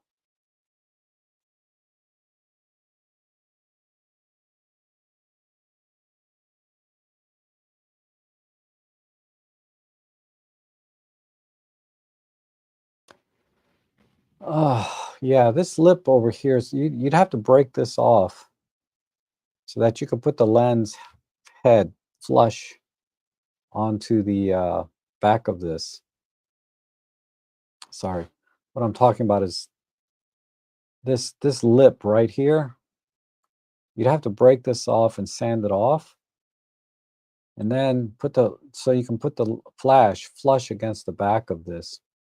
And depending on the size of this opening is going to dictate if how much light you're going to get out of the front, because uh, if you're if you're if the diameter of that square, and I'm using this as an example, but it doesn't matter if this is square or round. But if the diameter of that is smaller than the flash head,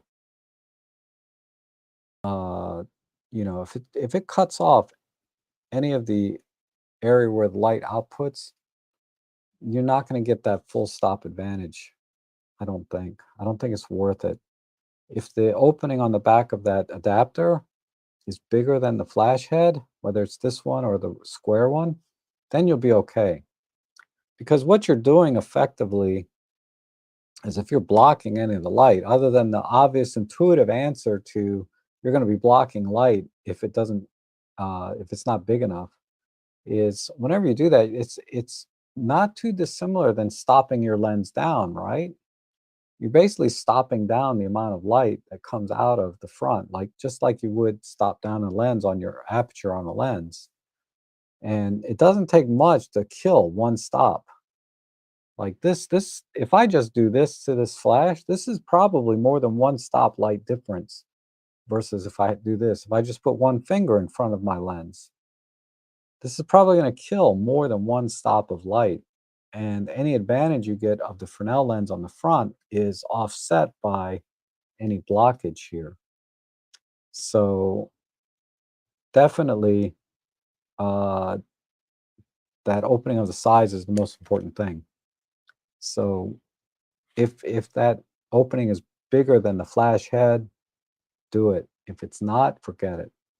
It's any time you block the front, intuitively you know that's less light coming out, but practically, yeah, this is more than one stop. If I put my finger in front of this, yeah, you're killing too much light.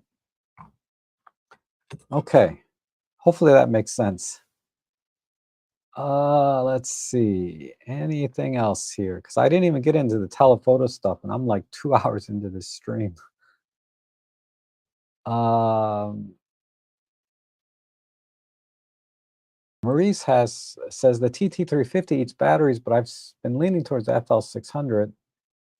I love that flash for exactly that. It's really efficient. It uses 4 batteries instead of 2, but it seems to be real efficient. Yeah, 4 batteries are better than 2, right? It's going to have bigger capacitors, so it's going to store more charge in the internally after it pulls from the batteries. So yeah, it's ultimately it's yeah, four is better than 2. It's just bigger flash, right? But the uh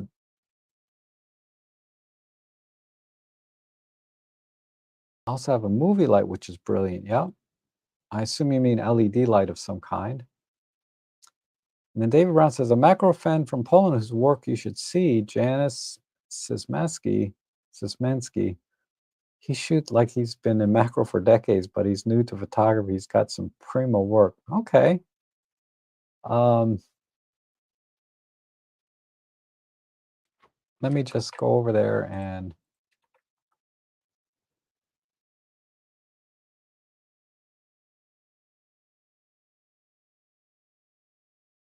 there's a cinematographer named Janus. Janus. I don't know how to pronounce it. I'm sorry. I'm sorry if I'm mispronouncing that. But I'm just eyeballing it, and somebody with the same name. I assume this is a different person, but this guy's more into video. And you had suggested that they're just starting into macro. Maybe it's the same person. I don't know, but okay. Thank you for sharing your friend's name there. And Pucho says, "Hello from New York City. How to use a 46 millimeter filter on a Lumix G lens, which has a 52 millimeter thread? Is it possible? Thank you for your informative video." You would need a step down ring from 52 to 46, and depending on the focal length, you're going to get some pretty heavy vignetting. So if it's a most of the 46 millimeters, we're talking about the 15 millimeter, the 25. I'm talking about focal length now, not filter ring size. Focal length 15 millimeter, 17, 25, 45, and there's probably others. But a lot of the lenses, not the 45, excuse me. But yeah, definitely 25 and the 15 from Lumix. You're going to get, it's going to vignette. So if you only need the center part or most of, probably 80% of the center, uh, you'll be okay. Just have to crop in, but it's not recommended. Try to get a 52 millimeter filter. They're not that expensive, really. If it's a lens you use a lot, I would definitely buy 52 millimeter filter for it. But you'll get vignetting, so it's possible. You just have to crop in. I do that sometimes. If I get a little vignetting, whether it's for whatever reason, I just crop in because I'll see it in the EVF that I'm getting vignetting. So I'll just frame it right the way I want it framed inside of the vignetted area and then crop. And then I can correct that vignetting in post processing if there's any residual. But there's going to be a very hardcore vignette around the corners that you cannot fix in post because it's going to be almost clipped to black, right, in the corners. Uh, the alternative to that is take 4 shots, right, and just move the camera up, left, right, and down a little bit. If you don't have the option of backing up, then you can just do 4 shots and stitch the panel, and that'll eliminate the vignetting in terms of the field of view that you want. So it can be done. It's a workaround, just like everything, right? You just have to problem solve, uh, the scene for the image that you want, and you can do anything. Oh, thank you. An 815, nice. We were talking about cell phones one stream. Is this comment related to that? I think someone was asking about a cell phone, and I think the 815 came up. Can't remember. And let's see.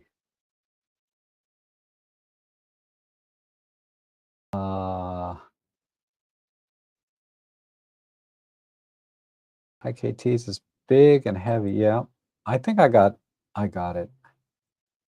And great advice, Rob. Always enjoy. Oh, off to the gym. Good for you, man. I need to go to the gym. I don't belong to any, so I think the rectangular flash will fit inside. Okay, good. And you have the V860. So yeah, if you can fit the V860 inside that opening, because it's hard for me to get the perspective, looking at pictures. Uh, if you can fit it inside, you may not even need to take the clip off the back, right? You can leave the Fresnel lens intact, the 45-33 intact. Okay, I think we're good. Let me just, wow, we're already 2 hours in and I didn't touch the telephoto lenses. Okay, let me talk about the telephoto lenses just for a little bit. The telephotos, we're talking like the 75 to 300, which I have here with this giant lens hood on. I don't need one this big on here, but it's just the one that I had that fit it. Um, but this is a 75 to 300. This is on sale for 350 bucks. I mean, if you don't have a telephoto lens now, buy this. If you have a telephoto lens, the 100 to 400, the 150 to 600, whatever, I would still say get this because it's so small, lightweight, and compact that there's going to be, at this price point, there's going to be, even if you only use it a couple of times a year, at this price point, it's worth it because of the small, compact size and weight. Because there's going to be times you don't want to take out your bazooka telephoto lens, but you want to get some telephoto up. You know, there's going to be some telephoto opportunities. You can carry this in your bag, take it with you so you don't miss those kinds of shots. The lens is more than sharp enough for 80–90% of your photography. A little bit of post-processing. In a blind test, nobody's gonna be able to tell the difference. Okay. So yeah, you can watch any video on this lens. You will not hear one bad thing about this lens. If you do, they're lying. Okay. I'm exaggerating, of course, but I got nothing bad to say about this lens, especially at this price point. If this was $1,000 lens, I would have a few nice, like not flattering things to say about it at $1,000. But anything under $500, this typically sells for 400. Right now, it's going for 350. So that represents what, another 20% off or 25% off. This is a no-brainer lens to have in your toolkit, whether it's your first and only telephoto or you already own telephoto lenses. I have a 300 millimeter f4, but you know what? I still take this out time to time when I don't want to bring out the bazooka lens because this more than does the job for like 80% of my telephoto needs. Okay, that's all I need to say about that lens. Just buy it. Link below. Okay. The other lens, the 100 to 400, the 40 to 150, there's 3 versions of that. Okay, but I'm just talking about focal lengths. The 150 to 600, and then there's the, I think it's the 100 to 400, the big white, right? So I'm not gonna talk about the big white, the $7,000 or $8,000 lens. If you have the money for that, just get it. I mean, that's another one, right? That's another lens that money no object, just buy it. You're not gonna regret it. Nobody's ever said one bad thing about that lens. But with respect to the other zooms that I just mentioned, the telephotos, right? In the Olympus side, Panasonic has some great lenses too. They have a 100 to 400. I'm not as familiar with those lenses, so I cannot speak to those, what their prices are. I don't have any feel for those. I've seen images from them. They're excellent. Okay, so I don't think you would, if you're considering one of those lenses, either because of the price point, the size, uh, those are the 2 things you probably want to consider: price point and size. But you don't need to consider image quality. The image quality from those lenses are also excellent. Are they better than the Ohm systems? I don't know. But I know the Ohm system stuff is excellent. So I can assume the Panasonic stuff is excellent as well from the images that I've seen from people in my photo club. But okay, so I don't think I missed anything, right? 75 to 300, 100 to 400, and then the newer 150 to 600. And the 40 to 150, there's 3 of those. So buy this. I don't care if you own a telephoto now or not, just buy this. Okay. All right. Uh the 100 to 400, also excellent lens. Okay. And right now it's on sale for $999. $1,000 bucks. I think at that price point, it's also kind of a no-brainer. But don't buy it, honestly, and this contradicts what I just said. I would not buy that lens if you already have this one. The reverse is not true. How can that be, right? If you have the 100, 400, I'd still recommend getting this. But if you have this, I don't recommend getting the 100 to 400. Okay.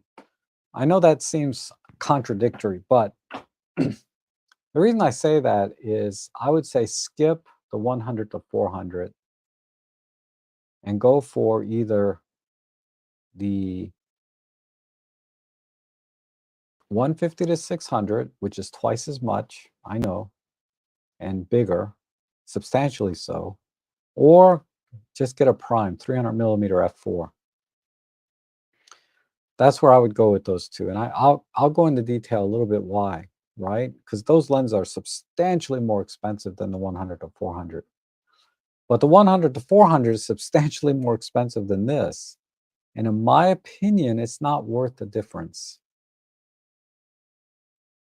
Feel free to disagree in the comments section, okay? But in my opinion, if you have this, I would skip the 100 to 400 and save up or buy a little bit a different lens, okay?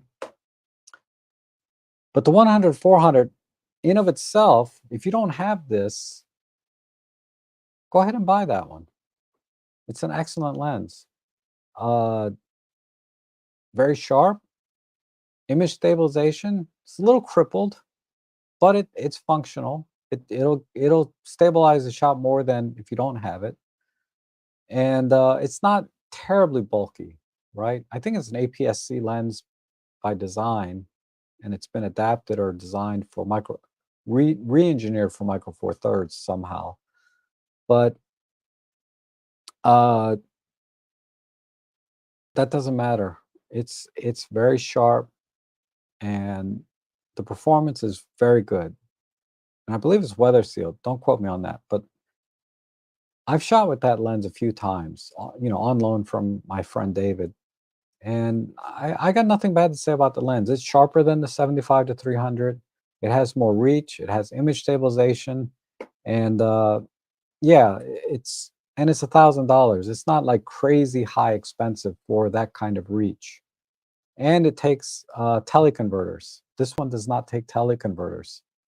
So if you if you have the budget, I would say get the 100 to 400 and not this. If you already have the 100 to 400, like I said, get this anyway. Okay, add to your kit. All right. Now, to go beyond that, um, if you can afford it, it fits in your budget. Because saying it's in your budget or saying you can afford it are two different things, right? Because if you have a budget, that could mean you can buy it right now, or you can save up and buy it. If you can't afford it, that's a whole different scenario, right? That means you just can't buy it. But I'm talking about if it's in your budget, right? Semantics aside, the 150 to 600, substantially larger lens, but substantially more capable in terms of reach. I felt like it was even sharper than the 100 to 400, just a hair. Not in real world shots. Your technique is going to make more difference in the sharpness of your images than the differences in the image quality of the lenses themselves, the resolving ability. But the for $2,000, I think you're getting it's on sale. It's like $700 or $800 off right now. It's like 1999, 2,000 bucks versus 1,000. That's a killer deal for that kind of reach and that kind of lens. Uh, and again, the other thing that the 150 to 600 is much better at than the 100 to 400, not just the reach, and it also takes the teleconverters, is the image stabilization. And I've tried, I've used both lenses on loan. I don't own these lenses, and I'll get to why not. But the image stabilization is much better I don't know why, but they did a much better job with the image stabilization on the 150 to 600 than the 100 to 400. So you're going to get more stable images, even if if you do video too, you'll get even more stable images there. But for photography, uh, you'll get stabler images. Now, a lot of bird and flight type stuff, stabilization is not as critical, right? Because you're shooting at 1/2000th, 1/4000th of a second. You can even turn image stabilization off at those shutter speeds. But for bird on a stick type stuff, and you zoom in to 600 millimeters, you need that stabilization, and it's superior on the 150 to 600. So I think over time, that price difference, 1000 to 2000, is going to pay for itself in the images that you take, like bird on a stick, super telephoto stuff, astrophotography, whatever, all of that stuff. That extra reach is going to make all the difference. And I would recommend skipping the 100 to 400 and getting the 150 to 600. Even though it's a bigger, heavier lens. Because the 100 to 400, even though it is smaller, trust me, within the hour, both lenses are going to feel like anchors. Okay. I mean, I don't care who you are, both lenses are going to feel like a freaking boat anchor after about an hour, right? Just the 150 to 600 will be less than an hour. It'll happen a little sooner, but both of them eventually, they're going to be heavy. We're talking monopod, uh, you know, territory here, gimbal territory, when you start talking about lenses of this size. But so that's what I think. And if you own the 100 to 400, I would probably even say sell it and get the 150 to 600. I think it's worth it. Then your price difference is even less, right? So that's where I sit. Is it important to go from 100 to 400 to 150 to 600? No, it's not critical. But if it's in your budget, I don't think it's not a bad idea to upgrade to that. And don't believe the the the stuff people are saying about, well, it's a full frame lens. They should have made it smaller and designed it for micro four thirds. It's not possible at that focal length and that aperture. It's just physically you cannot make a smaller micro four thirds lens with that focal range and that aperture. Okay. They may have been able to reduce the back end a little bit, so the lens might have been a little bit shorter. But honestly, what's a couple centimeters difference versus you know having something ready made by Sigma, because we can all assume it was made by Sigma, something already designed by Sigma that's excellent, off the shelf, and re-engineer it for micro four thirds, right? I get why they did that. I don't agree with the price point at $2,800 so much, but I understand why they re-engineered the existing lens, because you can, even if they designed one for micro four thirds, it wouldn't really be significantly smaller. I don't care what anybody tells you. Okay. And if there's any lens engineer here that can contradict what I'm saying about that lens, please leave it in the comment or chat section and educate me and others about that. Okay. I am willing to, I would love for an actual lens engineer to tell me that they can make that kind of lens smaller for micro four thirds, significantly so, right? Smaller for micro four thirds. But the way I understand aperture, focal length, the fact that this thing has an external zoom, so the barrel has to go in and out of the barrel, right? The front element, there's no way they could have made that lens smaller. Okay, uh, so this gets back to, why do I not own either of those lenses? Well, I don't own the 100 to 400 because I have this. I didn't see enough difference at the time. There's about a 3 or 4 time price difference between this and the 100 to 400, and the offset in size and weight. None of that added up to me. Just didn't make sense to me. So I skipped the 100 to 400. The 150 to 600 was not available at the time. So that was not in the equation. It might be today. And I haven't talked about the 40 to 150. So that's really kind of a separate lens. That's not really in this category. It's not a super telephoto. I get you can put teleconverters on it, but it's not really a telephoto lens. Anyway, or super telephoto, I should say. So my choices at the time were 100 to 400, some of the Panasonics, the 200 2.8, and Panasonic also had a 100 to 400, all available at the time. But my only other choice was 300 millimeter f4 Pro or 40 to 150 with a teleconverter. I'm not doing the teleconverter thing, not a 2x teleconverter on a 150 to 4 or 40 to 150. So I'm going to come back to that whole conversation. And I got a chance to shot with the 300 millimeter f4 Pro. And after shooting with that lens, the decision was made pretty quickly. This is the lens I'm going to get. I'm not going to get the 100 to 400. I'm not going to keep using this. And the 200 2.8, faster lens, but not enough reach. 200 ain't going to cut it, okay, for birding. The Panasonic Leica 100 to 400 was more expensive, and at the time, it was the first version where the zoom ring was really stiff, so that ruled that out.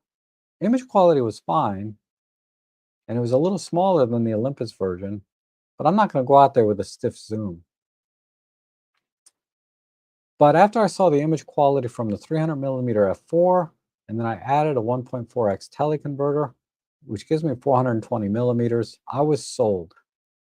Because that extra stop of light, whether it's f4 or with the teleconverter at f5.6, is huge, huge, huge in birding, particularly with our Micro Four Thirds cameras, because we get faster um, shutter speeds and or lower ISO. You know, one or the other, right? There's a direct correlation between shutter speed and ISO and aperture. It's all related. It's not a triangle. Triangle is a myth. Okay, that's a whole other conversation. But anyway, as you know, moderately uh, intermediate photographers, we know aperture, shutter speed, ISO are all direct correlation on the stop scale. It's huge, huge, huge, huge. That's number one, image quality and speed at f4. Number three, autofocusing speed. Far superior to any of the other lenses. I mean, not like just a little bit faster, a lot faster. When you're going from point A to point B, you can immediately see the difference in the viewfinder. When you're tracking birds flying towards you, away from you, ideally not away, right? Nobody wants a butt shot. But when birds are flying towards you or zigzagging, and whenever they're moving that plane of focus from your camera fast, makes a huge difference. And the autofocusing itself, you know, if the bird is just moving a little bit zigzaggy horizontally, it makes a big difference. So that lens was worth, I paid $2,700 for it, and I traded in an arm and a leg and gear. So I only paid $800 for it, but uh, worth every single penny from the day I bought it. And it's currently on sale now for, I think, $2,700 again. I bought mine a few years ago and I paid full price for it. I think I got $50 off or something, but I basically paid full price for the lens brand new a few years ago. And you can get it now today for the same price I paid, or $100. I paid $27.99, I think. I think it's $26.99 now. I get it. I get it. Zooming in and out gives you a nice, makes it a lot easier to track birds because you can zoom out, see the bird, and zoom in and get it. But with a little practice, you can just put your eye up to the camera, or and you can track the bird. It takes a lot of practice, and I'm still I still miss shots a lot of times because I don't quite have that that precision that I need, or accuracy that I need to get the bird into frame every time very quickly. But it's a fair trade-off for the images that I do capture. So going back to, uh,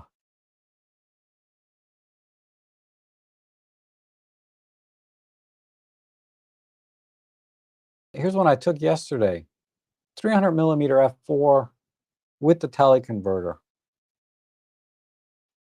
Okay, that's just a bird on a stick. Tack sharp. Bird in flight.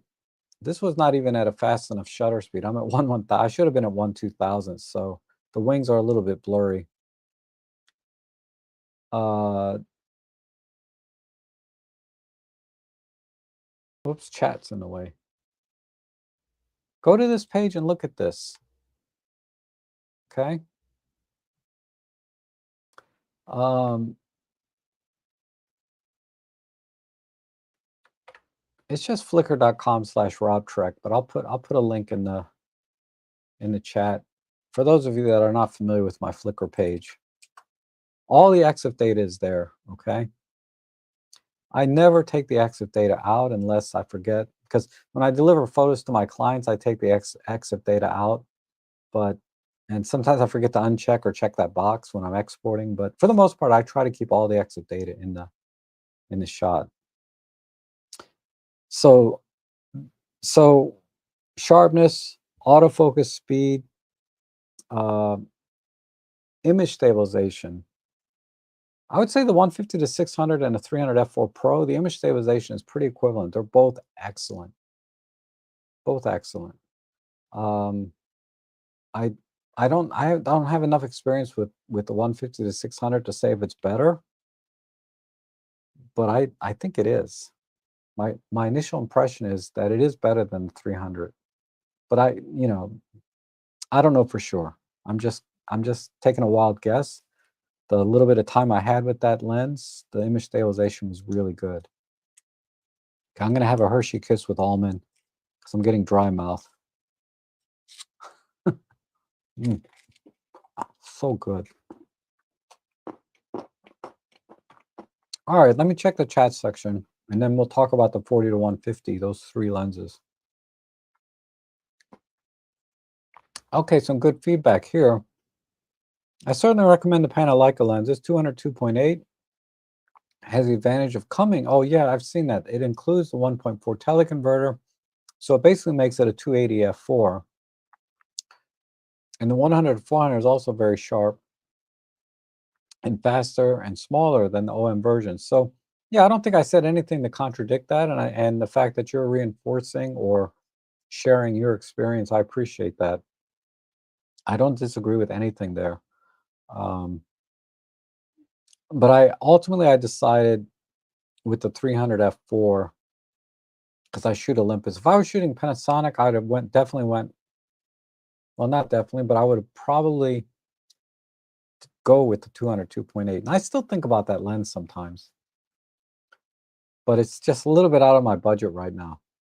I got other lenses I want to buy. Um, let's see, lots of good feedback from everyone, so I appreciate that. With the about the lens, it's not about me, right? You guys can say whatever you want about me, but don't say anything about these lenses. That uh, I mean, they're all really good.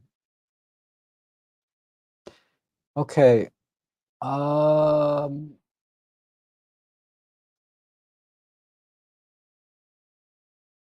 yes, Henry, this lens looks good.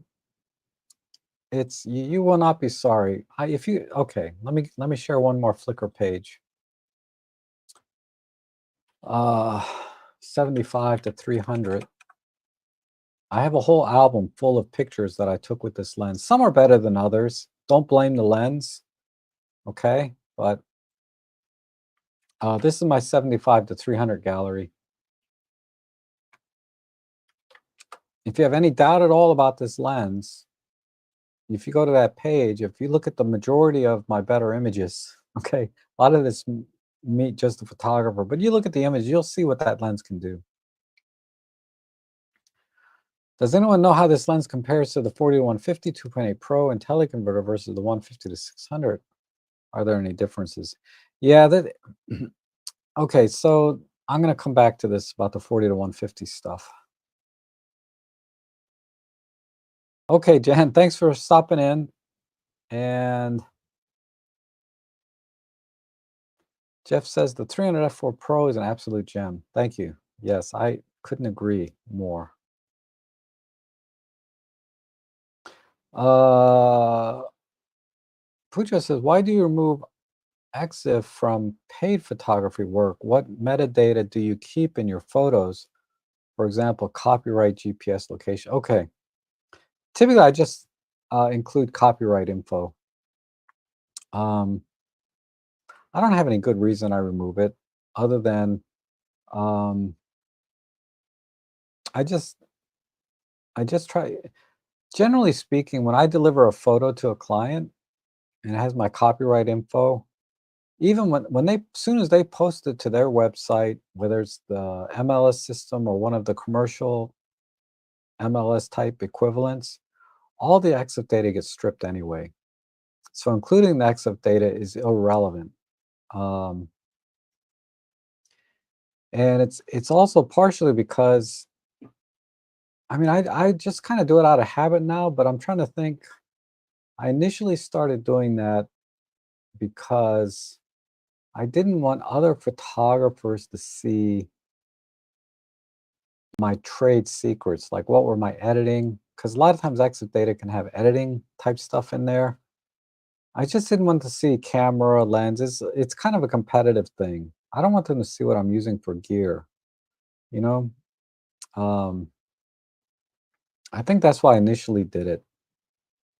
It is kind of competition thing. Because when I was starting out in this field, I would try and get the exit data whenever I can from all of the photos to try and learn so I could get into this business. So in a way, if exit data was never available to me, I it would that learning curve would have taken a little bit longer. And the longer it takes you to get into something, the less likely you are to get into it at all, the less competition there's going to be. So I think that's why I did it initially. um, it's not because the client cares about the exit data. They don't even know what camera I use, you know? Um, I mean, they've seen my camera, but looking at a camera is like looking at whatever, you know, something you have no idea or no care about. Like somebody could show me 10 different sewing machines and I would look at them and I'd be like, this one looks nice. You know what I mean? It's kind of like that, but I wouldn't remember the brand. I might remember Singer, right? Okay, yeah, they got a Singer. I'll go buy a Singer typewriter. Yeah, I don't know. Yeah, the clients don't care about the cameras and gear. At least my clients don't. And as far as including EXIF data in images that I deliver, ultimately, I don't want those images to share the gear, the focal lengths, the exposure, any editing techniques that might have been embedded in there. I don't want to share any of that, which in some way would minimize the competition I have long term, if that makes sense. Um, why give away trade secrets, so to speak? So, here on my channel, I'm happy to share everything I know about doing the photography that I do because that's the intent of this channel is education, right? But uh, that's why I don't want to dwell too much on it. I don't have a solid reason. Short answer is I don't have a solid reason for excluding it other than that. And wow, thank you, Vermis. I really appreciate that is really that's awesome. Thank you so much for the super chat. You rock. And Andrew says, there's a guy named Robert Cross that I follow on Flickr. Check his Olympus 75. Okay, great.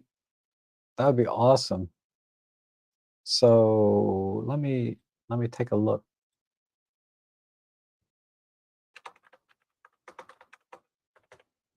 Search people.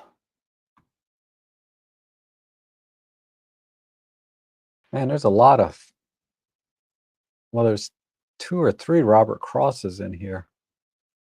I'm going to assume it's the one with the most followers. Yeah, it's got to be this guy. Wow, this looks pretty awesome. Let me click follow on him. Whoops, sorry. I'm not showing you the screen I'm looking at. So, where's the share button? Let me share this. Wow, he does have some nice images in there. Um, there you go. Thank you, Andrew. That's awesome. Uh, let's see. I think I'll end on the 40 to 150. Some other questions here. Says I use the 12 to 100 and 100 to 400 in combination with the 1.817 prime and never miss a shot. Yeah, that's an excellent range there. You got everything covered, right? Just ready for everything. So that's great. Um, like I said, I think all the lenses are very sharp, but I just have to. I was just explaining my thought process and the lenses that I ended up choosing.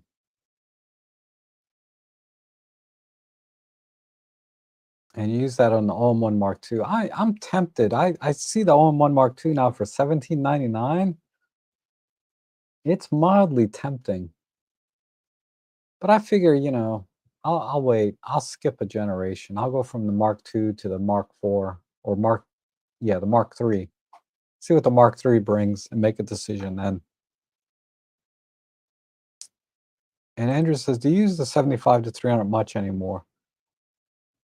Uh, Not as much, but I still use it time to time when I don't want to take out the 300. But usually when I take the 300 out, when I want to go to telephoto, I always bring the 300 now. Uh, the only time it's rare that I feel like I need to bring the smaller one, but if I'm just doing some casual stuff, a lot of times I'll take the 75 to 300 when I'm not going to be serious about my birding. I just want to just have some fun and enjoy the walk around the park and things like that. That's when I take it. But I haven't done that in a while. I'm always doing something, right? That's totally that not conflicts with my enjoyment of photography. That's really a harsh way to put it, but like I got to finish this lens review for this Sony lens that I got, and uh, gosh, I just had to coordinate this big trip from yesterday. It's like all kinds of things always get in the way, and I felt like if I only did photography for my own personal enjoyment, definitely the 75 to 300 would get as much use as the 300 f4. uh, because it makes photography easier and more enjoyable. Because I'll get the reach without all the bulk and weight, and I don't have to take myself so seriously when I'm doing the photography when I take this lens out. Because I know I can get great results with this lens. Not as good as the 300, but it's fine, right? Because it's an f6.7 on the long end, so that's the biggest problem is the ISO jump from f4 to 6.7. And does anyone know how this compares? Okay, so let's talk about these these lenses. Let me just make sure there's nothing major here. I did watch this very good video. I watched both of them. He had one about the Olympus and then a follow-up with the uh, Do Megapixels Matter? And that video was a little bit weak compared to the first one. The first one he did where he was using the Olympus, or I'm sorry, the OM system camera was better than the one about Do Megapixels Matter? Nothing he said was wrong in either video, but I think the second one was a little thin, a little bit lean for that because that's a big topic. Do megapixels matter? And I think the content was a little bit lean to really cover that competently. I don't think it was as well done as the first one. Yeah, he got some nice shots. That's true. And Paul says you're actually trying to decide between the G9 II and the GH7. Same for photography, but I like the screen movement on the GH7. Uh, My Sony has that same screen movement. Um, for me, it doesn't make much difference. I actually use the tilt a lot more on the Sony because it can tilt, and rarely do I need to flip it out because I'm mostly doing photography. So I get it why you would like that on the GH7. Um, but I think ultimately the G9 Mark II is the better of the two cameras, unless you do video, of course. It's a tough call. Get them both. That's the answer. They're both great cameras, but I know that's a terrible answer. And John follows in the house. How are you, John? Says, been in the stream from the start today, but on my TV, PC has been updating. Makes me nervous as you see messages of Windows problems with updates. Obviously, all okay. Okay. I update all the time lately. I haven't had any issues because I'm on Windows too. All right, so let me briefly talk. Wow, this is going to be another monster stream. The 40 to 150. So we have the kit lens 40 to 150 version 2, the R version. It's the tiny little one. I have it somewhere over there. Then we have the 40 to 150 2.8 Pro and the 40 to 150 f4 Pro, the most recent version of this lens. Um, so most of the choice, choosing between these three lenses is going to be more of a pragmatic choice, right? For me, the 40 to 150 kit lens is fast enough, sharp enough, and cheap. I got it for like $100 when I bought my EM10 Mark II. That it makes no sense for me to jump to the other two versions because the 40 to 150 f4 Pro is also f4 across the range, but I'm only f4 to f5.6 on the kit lens. So there's not a speed difference there, right, in terms of aperture. So that wasn't enticing. Weather sealing to me is irrelevant, so that was not a selling feature to me. Image quality, I'm so happy with the image quality from the 40 to 150 that I I don't think for the way I use that lens, the 40 to 150 f4 Pro would be any practical advantage over what I'm getting. Because I use the 40 to 150 for events, like in theaters where I have to shoot at some distance, right? Maybe back in the theater further back. Lighting on the stage is great, but I'm kind of several rows back a lot of times to get the different angle shots. Otherwise, I'm 12 to 40 Pro all day long. But the 12 to 40 Pro with the 40 to 150 f4 to f5.6 R version 2 kit lens, perfect combination for me. The 40 to 150 f4 Pro did not offer anything that I needed for the difference in price.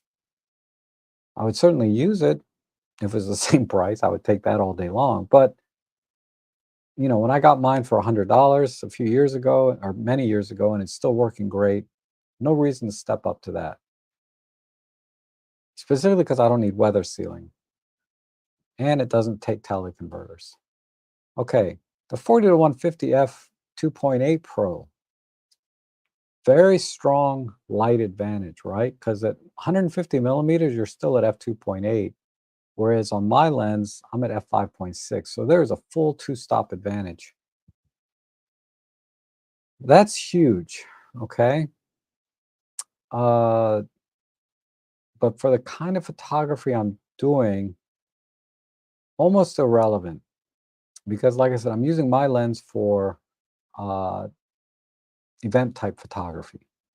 So I need to be at f4, f5.6 anyway, so I can get everybody in focus or everything in focus. I need that deeper depth of field. And f2.8, starting at 40 millimeters, that depth of field is pretty shallow already.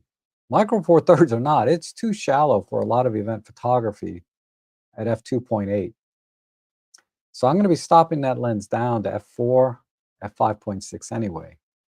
And it is substantially larger, heavier lens, and it's also it's probably sharper, no question.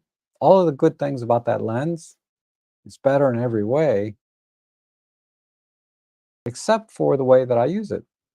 So if I got a choice between this big honking lens, 40 to 150, 2.8 Pro, that I'm stopping down to f4, f5.6 anyway, and a 40 to 150, which the images are sharp enough for me, okay, that I'm shooting wide open at f4 and f5.6 anyway, then why would I spend money on this 40 to 150 f2.8? Uh, I get it. For a lot of professional photographers, the 40 to 51 2.8 is their lens of choice. They want that extra stop of light. They can deal with the depth of field being shallower. They're more professional than me. I mean, I have to admit that they can do a better job than I can in event photography, even with the shallower depth of field. Uh,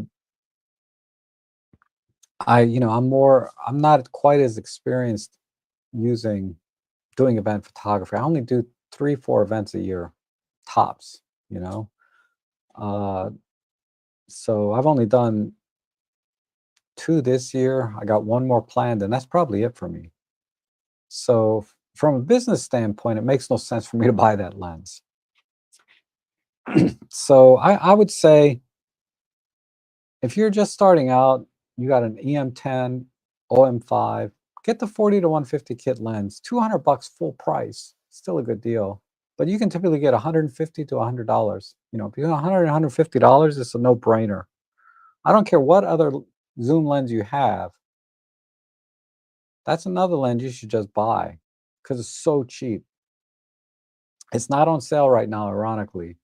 It's $200, but you can find it. Wait for it to go on sale. You don't need it now, but you definitely will need it. If it's $100, you need this lens.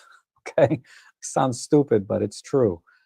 Uh, and then if you need weather sealing, if you need weather sealing, don't buy that lens.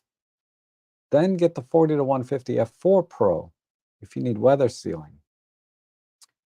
Uh, and at this price, I think it's like $699 right now. It's a great deal. It's very sharp, very compact, great close-up capability.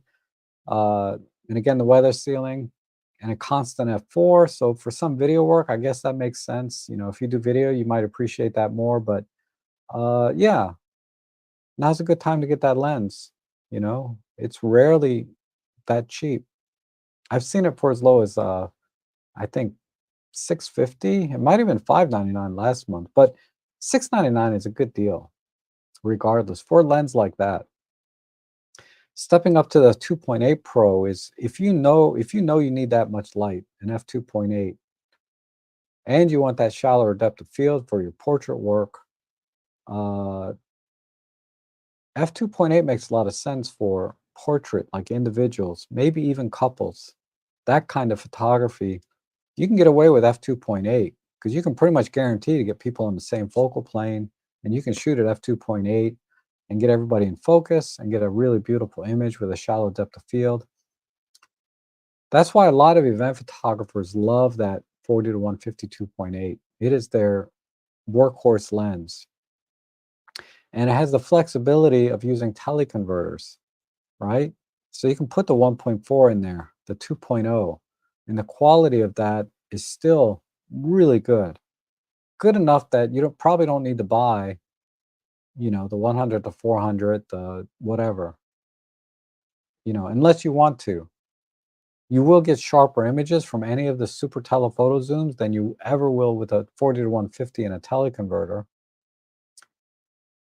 So if you're a bird or a wildlife photographer, you need to buy a super telephoto lens. Don't buy teleconverters for the 40 to 152.8.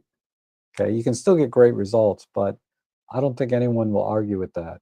It's okay if you disagree, but I don't see the point of adding a teleconverter to a 40 to 152.8 to do wildlife.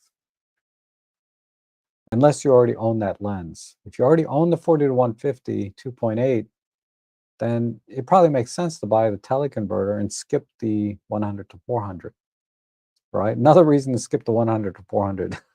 I give so many reasons to skip that lens, right? But you know, it kind of makes sense in that respect. But yeah, uh, my use case, the reason I don't own it is I'm not hardcore event photographer going out every weekend, every day doing events. And what I can do with my 40-150 kit lens is more than adequate. Most of my shots I do at events are with my 12-40 Pro.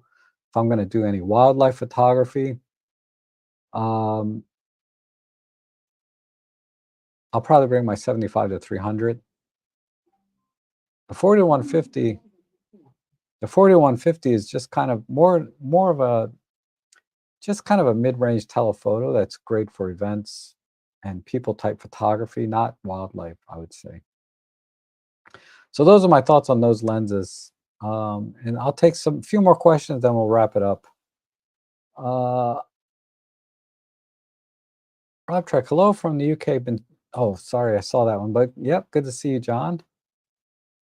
And Maurice Samuels Virtual Tour says, I have a buddy that's a Nikon guy that doesn't have the reach I gave him my 40-150 kit lens. He took it to the concert.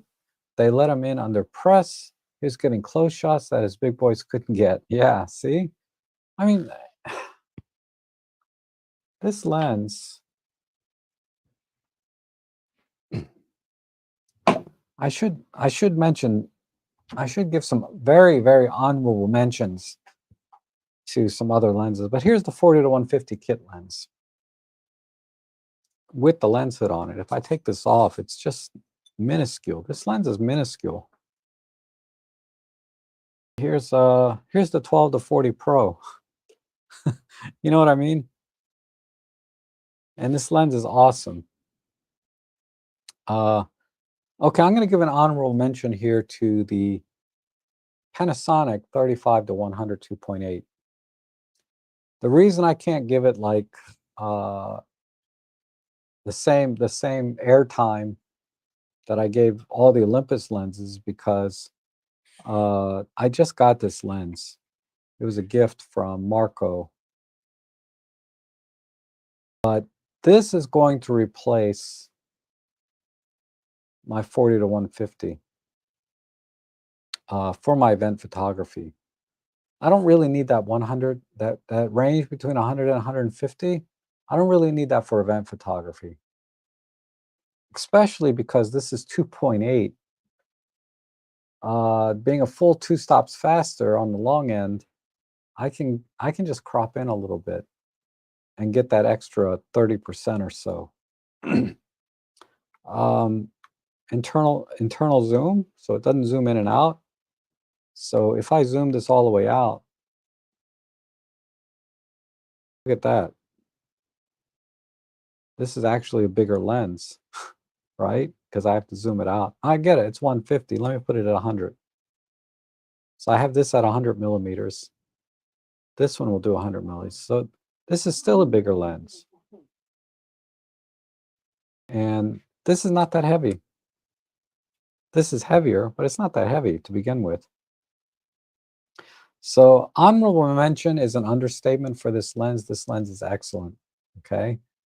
I can't use the dual image stabilization. Doesn't matter, okay, for me, okay? But you know, this lens being 35-100 at f2.8 is, and you can buy these used for like 400.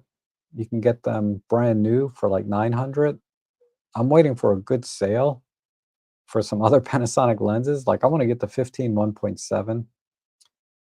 So I wish I could talk about Panasonic lenses more, but uh, I I I don't have anything bad to say about any of the Panasonic lenses other than they're not 100% compatible with Olympus, and I don't think I own any interchangeable lens Panasonic cameras right now. I've had a few in the past, but uh, this is this lens is amazing. Very, very sharp. I've only used it a few times, but this is going to be my lens for event photography, no question. This is going to be my lens to take with me on my photo walks because it is small and compact. Gives me great image quality and fast f2.8, so it's going to be great for doing portrait work. Uh, you know, so it complements my 12 to 40 very, very nicely. Uh, so yeah, thank you again to Marco for gifting this to me. This is the version 1. There's now a version 2, version 3, like a version. There's all kinds of versions of this. Any of them are great. Some are a little better than others, not in ways that matter. Ultimately, this is version 1 or the latest version. Unless you're money no object professional, can appreciate the differences, the subtle differences between the lenses, there's no reason not to get this one for like 400 bucks or less, right? If you're like me, just kind of enthusiast, occasionally doing some pro work, but want to do some portrait stuff, this lens will do amazing portraits. And this I would say is even more versatile than say having the 75 1.8, because you have the 75 millimeter covered at f2.8, and the difference in depth of field between 2.8 and 1.8 is not that much in practice. You can see it, certainly, but in practice, your composition is going to be more important, your lighting, all of that is going to be more important than that one-stop difference in depth of field. Uh, Now, if you need the extra light, there's no substitute other than adding flash between 2.8 and 1.8. There's no substitute for that, right? Light is light. But ultimately, in practice, I think uh, this probably can replace the 75 1.8 prime, which I didn't talk about at all in the stream. And it's an excellent, excellent lens. But if I had to choose right now between the two lenses, I would get this over the 75 1.8 because that focal length is covered in here. The 75 1.8 is about the same size as this lens too. God, I could talk about lenses all freaking day, right? This is my 70. I got the giant ass lens hood on here, but I got a polarizer or something. There's a 75 1.8. Let me line up the. It's only a couple centimeters shorter. It's about the same diameter, right? And about the same weight, give or take, right? Um, so yeah, this is smaller, faster, but you're locked in at 75. This will go from 35 to 100. So I don't see any reason I'm going to be taking this lens out unless I really need the low light capability. If I need that extra stop and a third of light, then I will take this out. And I know this lens is probably sharper, but this lens is, we're pixel peeping territory between these two lenses. You're not going to see it in anything that you publish online. Uh, so, and the image stabilization in this on the Olympus cameras is disabled anyway, so there's no difference in that respect either. On a Panasonic camera, the dual image stabilization of this lens will again outperform this one, right? Or it's supposed to. I can't tell you in real life, but on paper, this should outperform in image stabilization than this lens too. So like I said, the value proposition, because this lens costs more brand new and it's still very expensive used, about the same price as this on the used market. So the value proposition is not there anymore. If you can get, why would you get this if you can get this? Right? Unless, like I said, specifically you need the extra stop and a third for whatever situations that you shoot in all the time. And if it makes sense to you, then yeah, get this. But my love for this lens has never been that great. I mean, I'm not saying there's anything wrong with this lens. It's perfectly fine, super sharp, all that. But the focal length is too restricting. Because I took it to one event. I did a golfing event once, and I shot with this lens almost exclusively. It's just too tight. It's too tight for most of the things I was shooting. If I wanted to get a full body shot, I had to go back into the woods off the green, and if I wanna do the in the event, the after party and all of that, I was, like, standing too far away even to just get 2 people in the shot.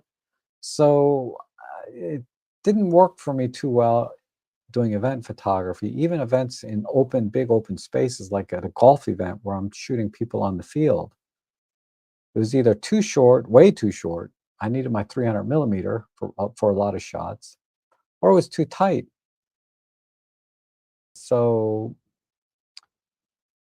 I, yeah, I'm not in love with this focal length. I love the lens, but not the focal length. All right, so that is 99.9% of what I wanted to talk about today. Any other questions on lenses?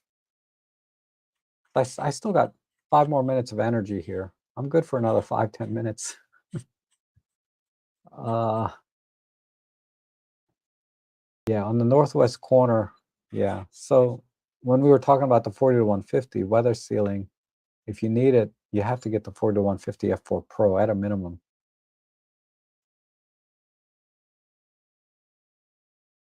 Oh, this is more about your buddy here. He got 2 published shots with the teleconverter. He said he's getting 600 mil on the long end. He's a believer now. All right.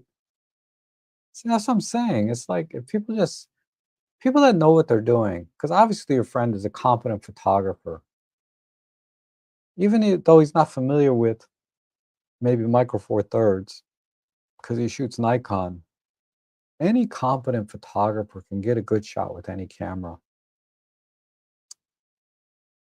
And Ian says, I bought the 100-600 lens based on a reduced price. I returned it. I feel that it falls in between the 300 and the big white, which I don't have the money for.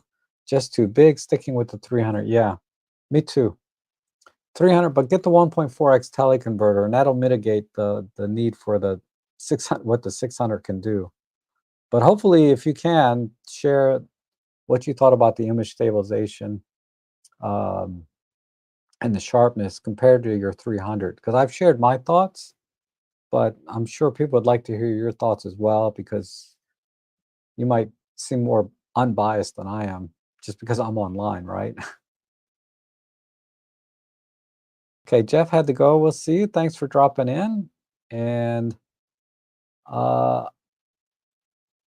I have both.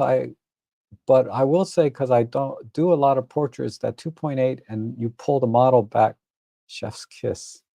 Okay, I'm a little confused, but um, the gist of it is I think you say that the 2.8 is the way to go for portraits, because you do a lot of portraits, which makes sense. There are 3 Lumix G prime lenses that share the same 46 millimeter filter size. Do Olympus MFT offer the same convenience? Yeah, the 17, the 25. I think those are the 2. Those are the 2 off the top of my head. I'm pretty sure the 12 and the 45 are different. The 12 and the 45 are different. Well, I'm not sure about the 12. Let me check the 12.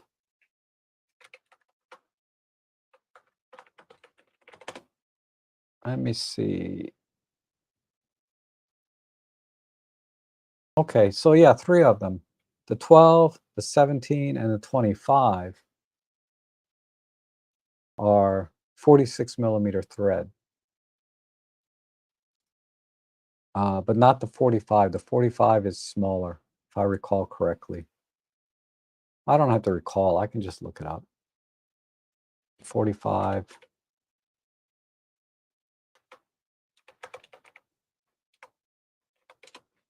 The 45 is, yeah, that's a 37 millimeter. So yeah, those are the 3. I think the 12 to 100 f4 is one of the most interesting lenses. And I haven't even talked about that hardly at all today, if at all. I think for me, it was too big and heavy, but I've seen it a couple times. David Tellett bought one, and I've seen him using it, and it feels kind of like along the lines of this 35 to 100 in terms of size and weight.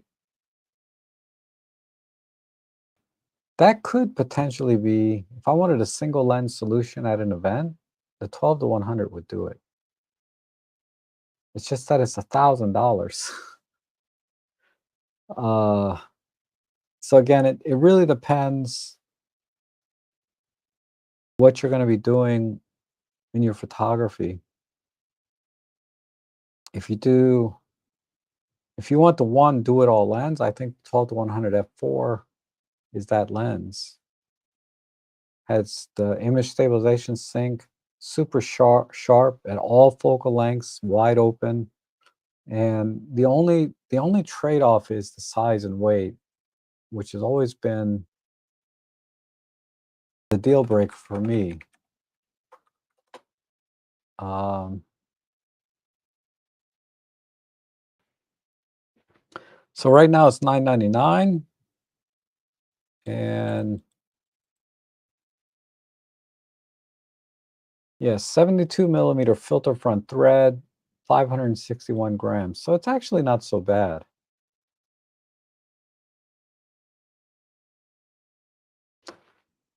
If I didn't already have that focal range covered between this lens, which is a 2.8, and my 12 to 40, which is also a 2.8,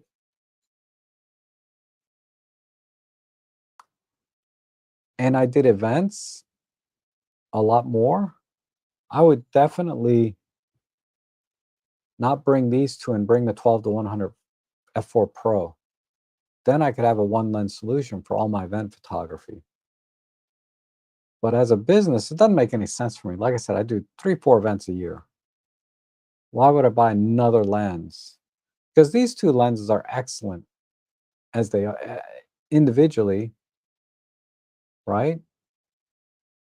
This one is almost a must-have lens regardless, in my opinion, for Micro Four Thirds OM1, EM1 users.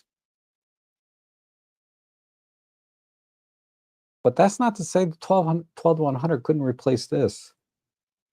If you don't mind, because the 12 to 100 is probably about this size, right? If you don't mind carrying a little bigger lens. And then when this is zoomed out, of course, because this is not internal zoom, it's really about the same size, right? So I agree. It is a very interesting lens. It's a 24 to 200, which you're seeing more of now lately, that kind of range. That's an awesome range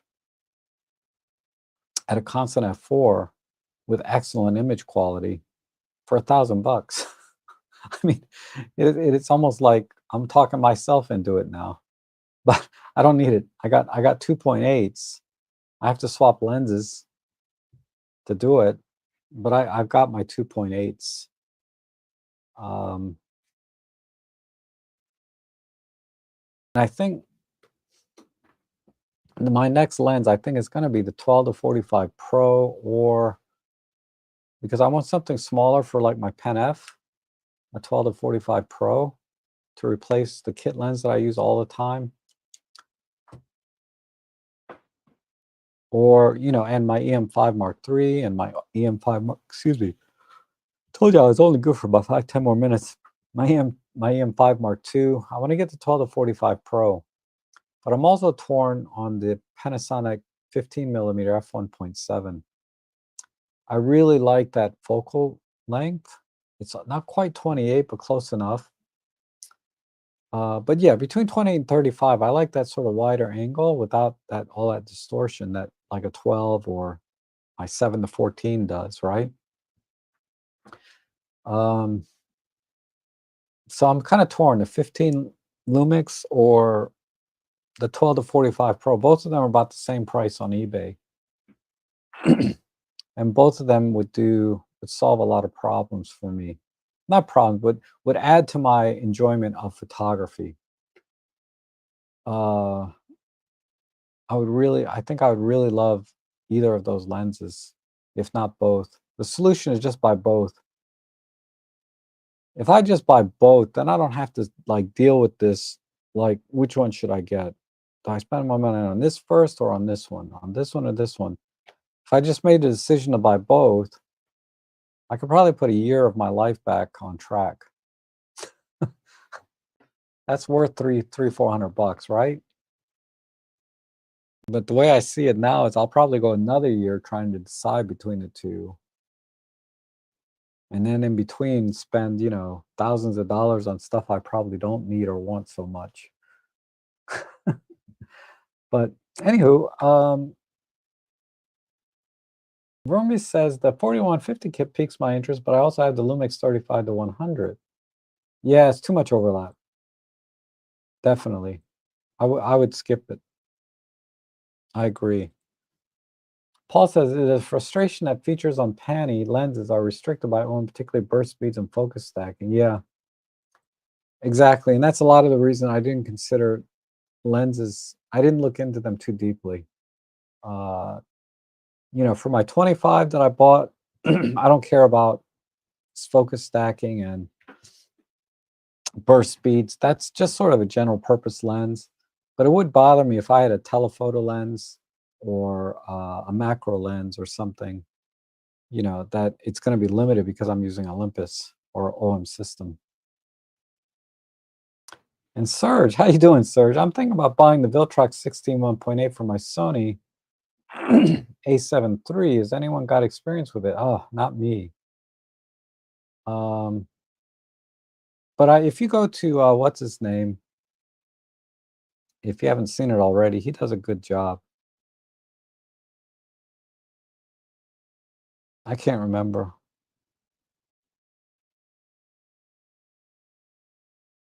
because he doesn't review Micro Four Third lenses. But I'm sure he's done this one. But I don't have any experience. I'm sorry. And Contrail got back to you, so hopefully you've seen that. He thinks it's a wonderful lens, a bit cumbersome and slightly heavy, but I'm also sensitive to this than others. I find the rendering just as good as my Fuji 16 1.4, which has high praise. Okay, good to know. And he's shooting on a A7R III.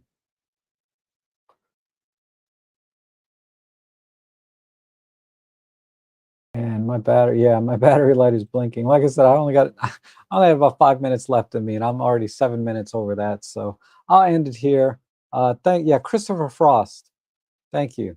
Christopher Frost will have a very good review on that. If you care about the technical qualities of the lens, he's not good at talking about the more subjective things, which some people just say is BS anyway.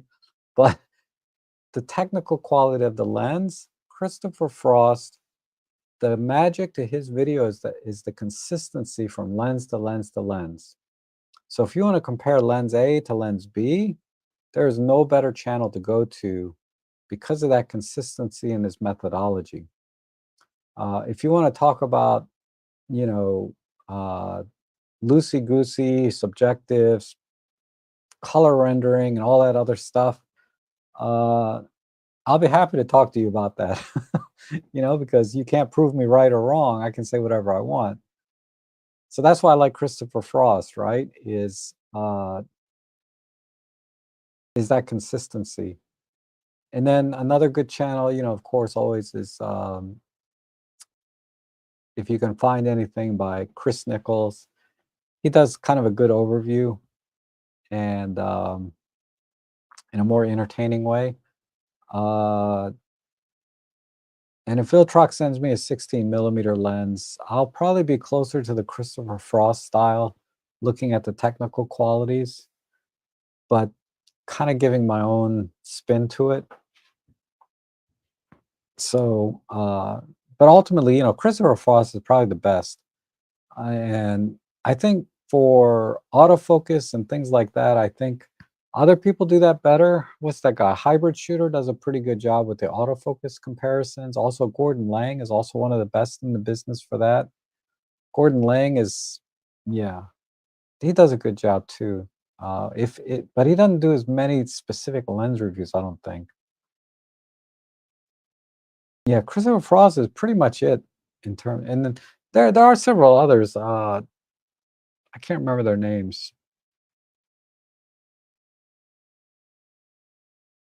There's another guy. he does a lot of Fuji lenses, but he does a lot of lenses in general.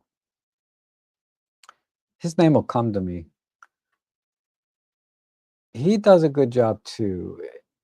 I find his reviews a little more mundane, but ultimately the information he gives is very good and thorough. And I'd say on par with Christopher Frost in terms of the quality of the review and telling you uh, what you need to know about the lens. But I don't connect with his style of uh, videos quite as much. But put that aside, that's very subjective. You put that aside, he does a very competent job. I forget his name. Ah, crap. It's DA something, Dustin Abbott. Yeah, Dustin, I think it's Dustin Abbott. Definitely a very competent lens reviewer. He does a really good job at pixel peeping. If you care about that, I do when I look at lens. I like to see the technical quality. It's not the only thing I consider, obviously, because I have a lot of lenses that are not technically that great, but I love. But yeah, he's very good. So when you're buying lenses, I feel like you should always really put a high priority on the technical performance of the lens because you don't want to, when you're spending some money, right? For creative and artistic purposes, it doesn't matter. You don't need to watch any reviews. If you just see a lens that, because it's hard to find people that talk about the character or more subjective things about lenses because it's very hard to convey exactly what the lens does. Mark Wemmels, I think that's his name. He tries to convey that sort of uh, more subjective side of the lenses that I appreciate a little bit more sometimes in the reviews. But then, and he does a competent job overall. But then I feel like, well, I don't want to, I hate to be critical, so I'm not going to say anything. But I do like his reviews for the more subjective side of the lens. And the technical side, he does a competent job, but not as good as say Christopher Frost and others. But Mark Wemmels is good. I just don't connect with him quite as much, but I do watch his videos for the more subjective things of the lens. So there's Mark Wemmels, Gordon Lang, Christopher Frost, and Dustin Abbott. And then of course Chris Nichols and Jordan. So there's a lot of different variety there. And just watch the reviews. You can watch them all, of course, but eventually, you're going to come to your own decision about the lens. And but they all look at the lens a little bit differently. So each review is going to be a little different. And then you can kind of cling on to the things that are covered in a particular video that interest you about that lens. So if I'm interested in the character of the lens, I'm not gonna care too much what Christopher Frost says, right? Because I want to talk about color, I want to talk about rendering, all the things that I think Mark Wemmels does a good job at. I'll probably watch his video a little more closely. But if I'm more interested in technical side, like if I'm doing architectural type, if I'm looking for a new lens for my architectural photography, I'll definitely check out Gordon Lane, Christopher Frost, right? Because they put a lot of emphasis on the technical quality. Dustin Abbott also does a good job, so I'll probably watch all three of those for the technical aspect, the clinical things about a lens. And then Chris Nichols, right, and Jordan, they give a really nice high level overview, but they also give me a feel of the workflow of the lens and how the lens feels to use, if that makes sense. So if it looks like they're having fun and enjoying using the lens, and that's my intent, is like this lens is for like going out and enjoying, doing landscape photography, doing photo walks, doing events, doing things that are, personal events like family and thing. I see them enjoying and having fun with the lens, particularly Chris Nichols, because I'm a photographer first. Uh, I'll watch his review, because he really glosses over the technical, clinical side side stuff pretty quickly. They'll show like one chart or one picture. You know what I mean? It's a little bit too uh, drive by for me to consider any technical, clinical things about the lens from Chris Nichols. He's more of a like, is this lens good? Are you going to enjoy using it? Is it a good investment? But I'm at a point now that I have so many lenses. I'm not going to buy another lens unless it's something for something very, very specific. Like I want to have the most perfect lens. Like when I filled out my Fujifilm lens collection, right? My primary purpose was to get the most clinically perfect lens possible because of the 40 megapixel resolution that that sensor had.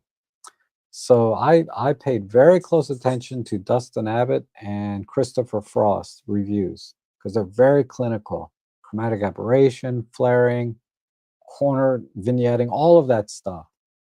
And that's how I ended up with the lenses that I have for my Fujifilm system. And that's all I'm ever going to buy for it. I may buy some weird lens for here and there, something off the, not on Amazon. Probably have to get it on eBay or something. But